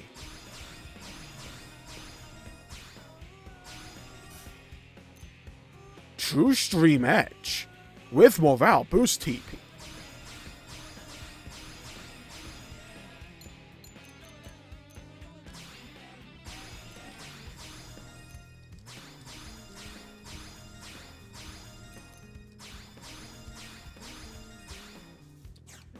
I just realized he has skills that should probably upgrade as well. Just realized that one. Let's see, a dual gun build. Yeah, my Irina always dies quickly. It's kind of annoying, but she is a healer, so. Where he draws lucky 7. Oh, maybe. There's a lot of X references in 3. Like, Full Metal Jaguar just comes from X. Oh my god. He doesn't have a skill?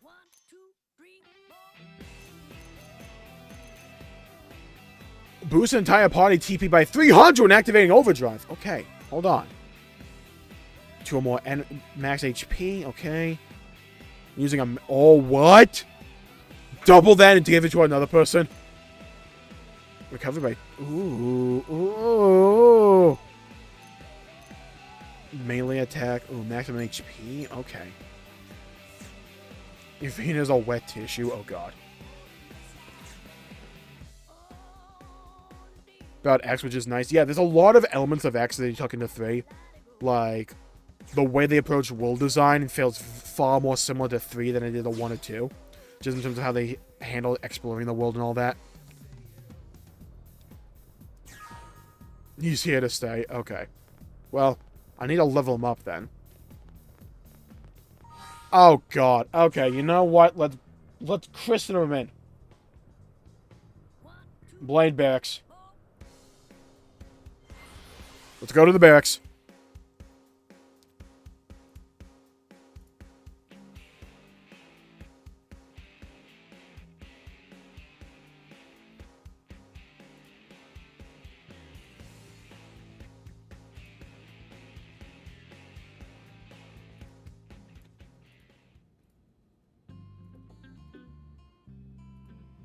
Yo, wait a minute.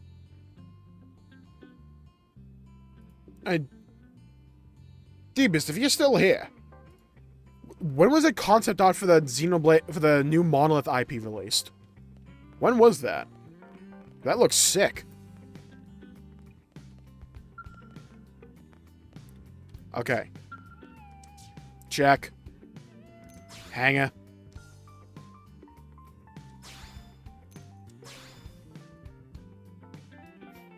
Feel bad I have to do this. Oh, my money. Oh, no, my money. Barracks hanger. Benched.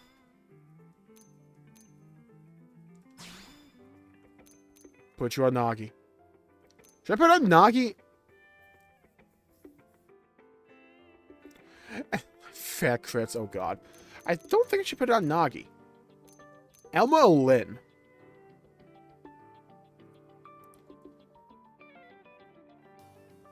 Among the best, though. Okay, we'll use Nagi for a bit. Oh, Potato. You might not have the Discord. I'm gonna link the Discord in chat. Sweet Switch 2. Oh, that's a good idea, Debus. Yeah, it could be like a launch title for Switch 2. Oh yeah, so for those who don't have it, let me invite the Discord again. I gotta remember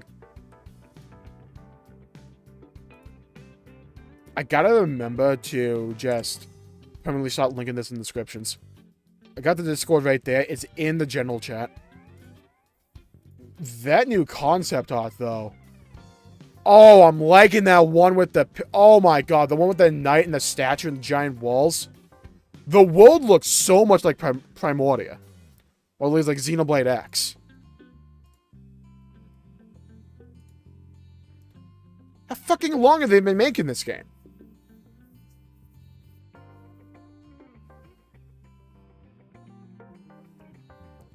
Give the skull to Elma. Gotcha.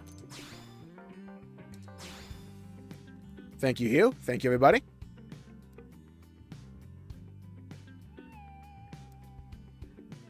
Okay, thank you, Avian. I gotta rename it. Hold on. It's no longer bench because it's not longer on arena. Hold on.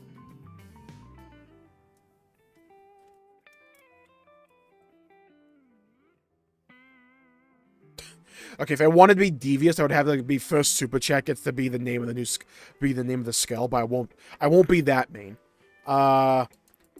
Give me name suggestions in chat.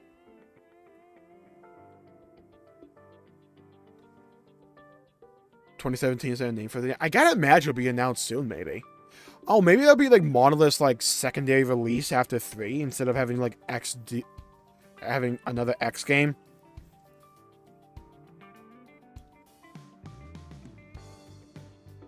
Inspired by Western RPGs. That would be cool. I wonder what it's... I want to see what it's like. Ligma, gotcha. Yeah, that took like no thought for me. Ligma. Genesis. Okay, hold on. Zekinator. Okay, you know what? Let's put it to a poll. We're polling it.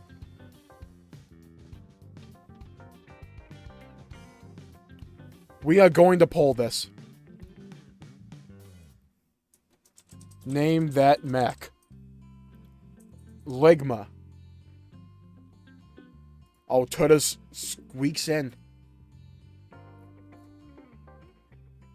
So we have Ligma, Genesis, Zekinator, and Tudas.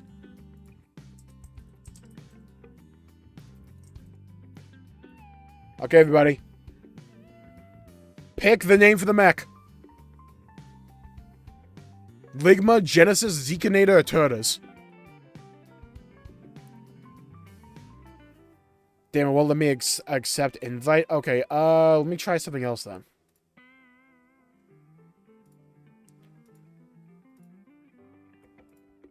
Let me try that link. The Vilton X. I would love that. Debus. I would love that. That could work very well. I want to know how they do the scale mechanic though. Oh, Ligma's winning. Wow. Rest in peace, Zekinator.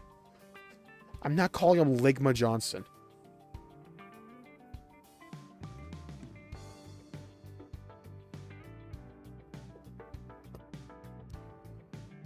Honestly, I'm not expecting a Xenoblade 2 Definitive Edition anytime soon.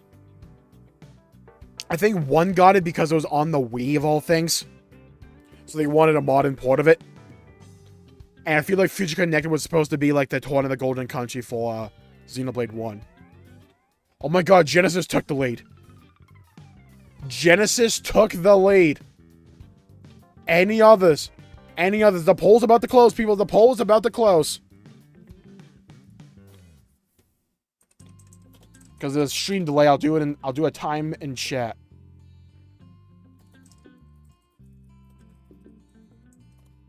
Five, 4, 3, 2, 1. Genesis won. I am shocked that the meme Ligma or Tudas didn't win. I am shocked. But you know what? I'm here to please. You shall be benched and no more.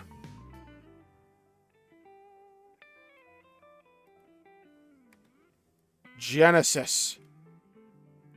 Yo, this spell prediction on the Wii U? Pog? Genesis.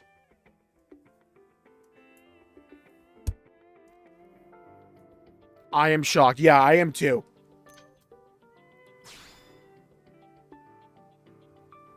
Yeah, I would love a definitive edition for 2. I just don't know if they... Okay, here's my thing. If we get a definitive edition for 2, it won't be till the Switch 2. Bamboozled! Susan, Debus, be still my heart. Oh my god! If that's the case, though, hold on. I'd play the hell out of that. So we now have Genesis, and we have Aegis.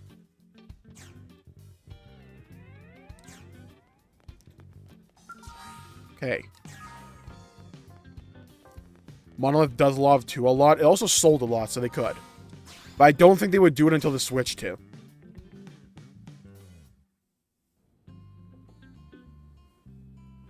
Oh my god, conjuring up some kind of angel around you. I need that.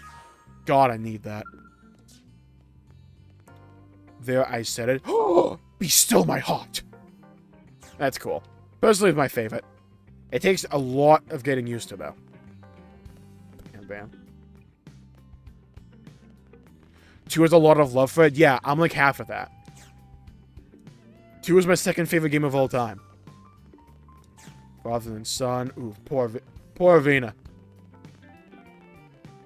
Switch 2 might be around the corner. Who knows? Yeah, I kind of think it'll be the next couple of years. It could be that the rumors are accurate this time around at the end of 2024. If we get a definitive edition for 2 before X, I will personally go right at Monolith's headquarters.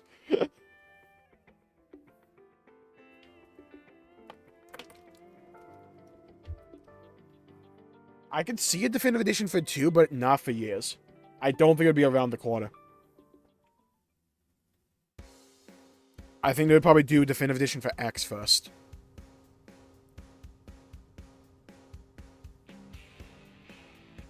Veiled alien technology in the endgame. Oh my god, I would love that. I would love that.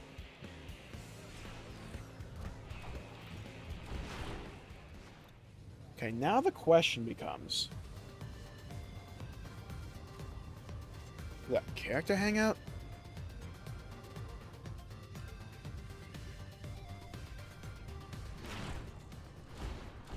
Oh, there's quests here.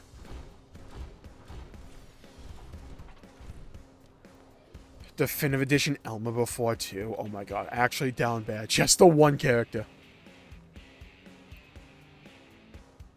Suggest the Switch successor in the works. Yeah, I wouldn't... It's not even just the leaks. Like, it's been long enough. I'm going to bed. Night, everyone. Okay, Infant, thank you for tuning in. It was a pleasure talking to you. Stay safe. Hope to see you again next time. Good night. Hope you get some good sleep.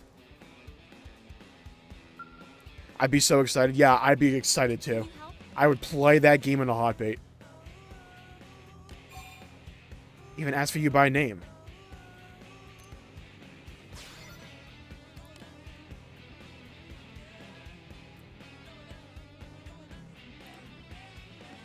The gameplay in Infinity make me want... Oh, no.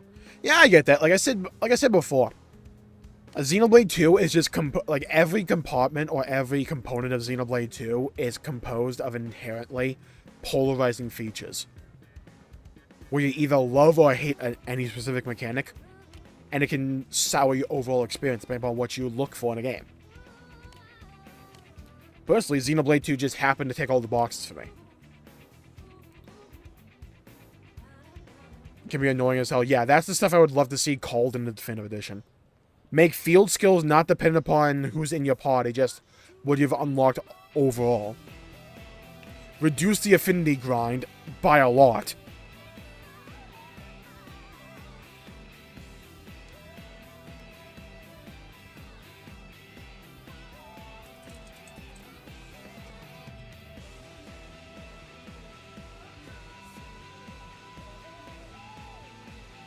That's the thing, Esther.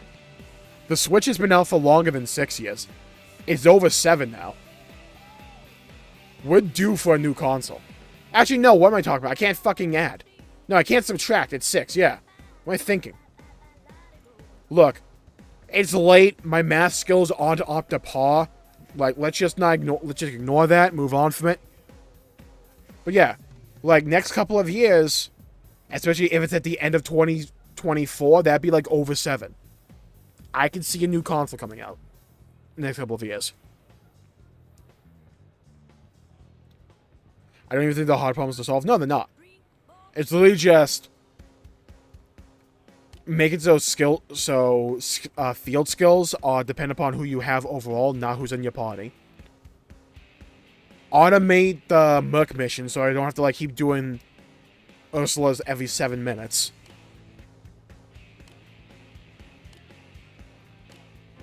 Learn actually how to make a tutorial.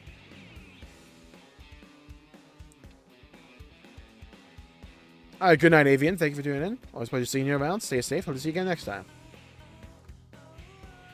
And Rex is probably in some sort of New Game Plus reward. I've been saying this for years. I wanted New Game Plus for Xenoblade 2 to have an optional Malos route where you could play the entire game with Pyra, with Numa and Malos swapped perspectives. I would love that. I say, yeah, gotcha. No worries.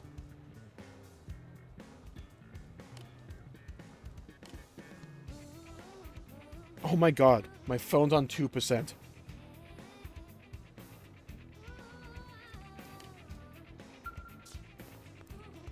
Okay, where's my mech? There we are. There's another quest over here. Prone, sweet prone.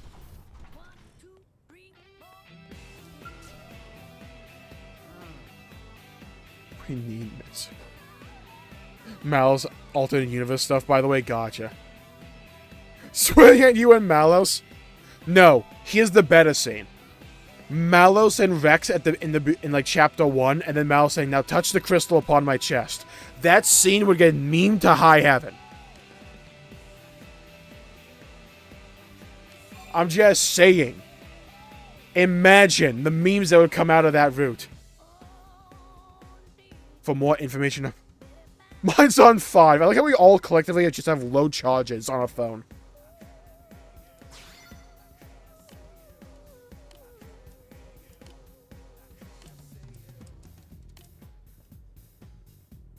Pyra and Mithra aren't there. Yeah, probably. Oh god! How about we do? I need them to not to change it to that Deebus. Oh god. Say that it isn't worth checking out. Caution.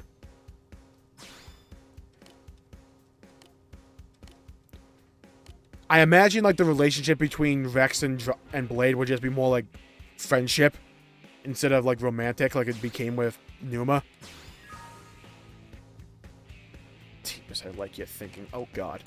My chat's just collectively down bad.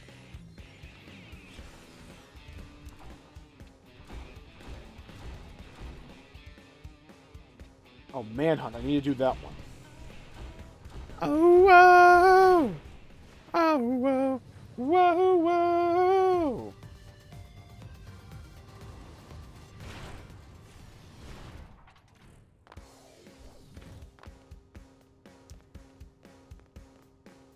There you are. I need Manhunt for Chapter 10.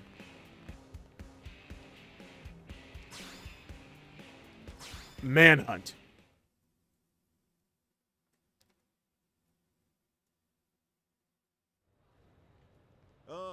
Oh, another Vandom quest? Let's go. Oh, it's a good day. In other words, something dangerous? Malos and Zeke. Oh my god, that dynamic though. I need it. Remember the night the Ganglion hit us? No. Your team took on a pair of Xenos. Real bad apples. A big old lug and one nasty little lady. Dogon and Reese, I think it was. Oh, those two. There's no forgetting those two. Yep, that's them. We just got word they've been spotted skulking. Yeah, I totally didn't forget about them. Could they be planning another attack? That or who knows what. Whatever they're up to, I can tell you, it ain't gonna be good for us. Muscle Man not worry his mustache hair is gray. Team Tatsu is on the case. Right. Those two are no pushovers. We fought them once and we beat them once. We're the best choice to take this on. We'll leave immediately. Why are all your mechs red? I like red.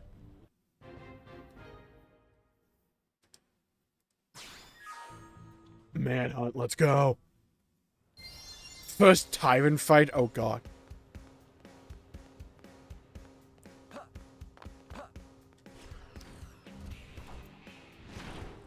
Come fly away. I remember this side quest. Nice. However, it is running a little bit late. So, let's fly up here. Because I like going up here. And we'll call the stream there for the day. So, thank you all for tuning in. My pleasure making the video and the stream. If you enjoyed it, please leave a like and subscribe. Oh my god. It really helps the channel out and helps support future content, and I greatly appreciate it. tomorrow. You'll never see it coming because it's Persona 3 Portable for the stream tomorrow. Get hyped, get excited because we're going for the full moon, hopefully. Never mind, hold on. Before we end the stream, we just got a new blade level, so let's go spend that. Let's go do that real quick. 1 second. New LA. I like the new LA themes. I had to make a new one. Oof, that sucks. Sorry about that for me, but it's getting a little bit late for me. I want to rest up.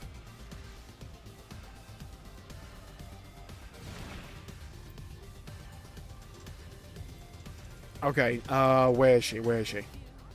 There we go. Okay, hold on. Pause. Where the hell is she? There you are. Eleonora, talk to me.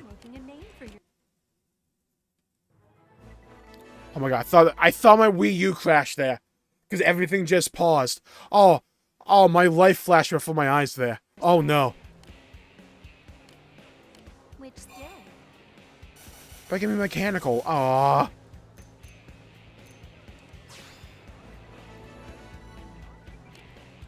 Come back soon. Okay, so I'll call the stream there for the day. Thank you all for tuning in. My pleasure making the video and the stream. Tomorrow will be Persona 3. The day after, though. So for those who weren't here, by the way, for the end of the Xenoblade 1 New Game Plus playthrough, we did a series of polls. The day after, Xenoblade Chronicles 2, New Game Plus,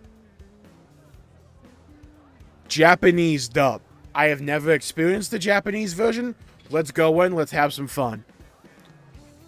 And by the way, we're going through everything with a fine-tooth comb, looking for any possible foreshadowing to the 3 DLC.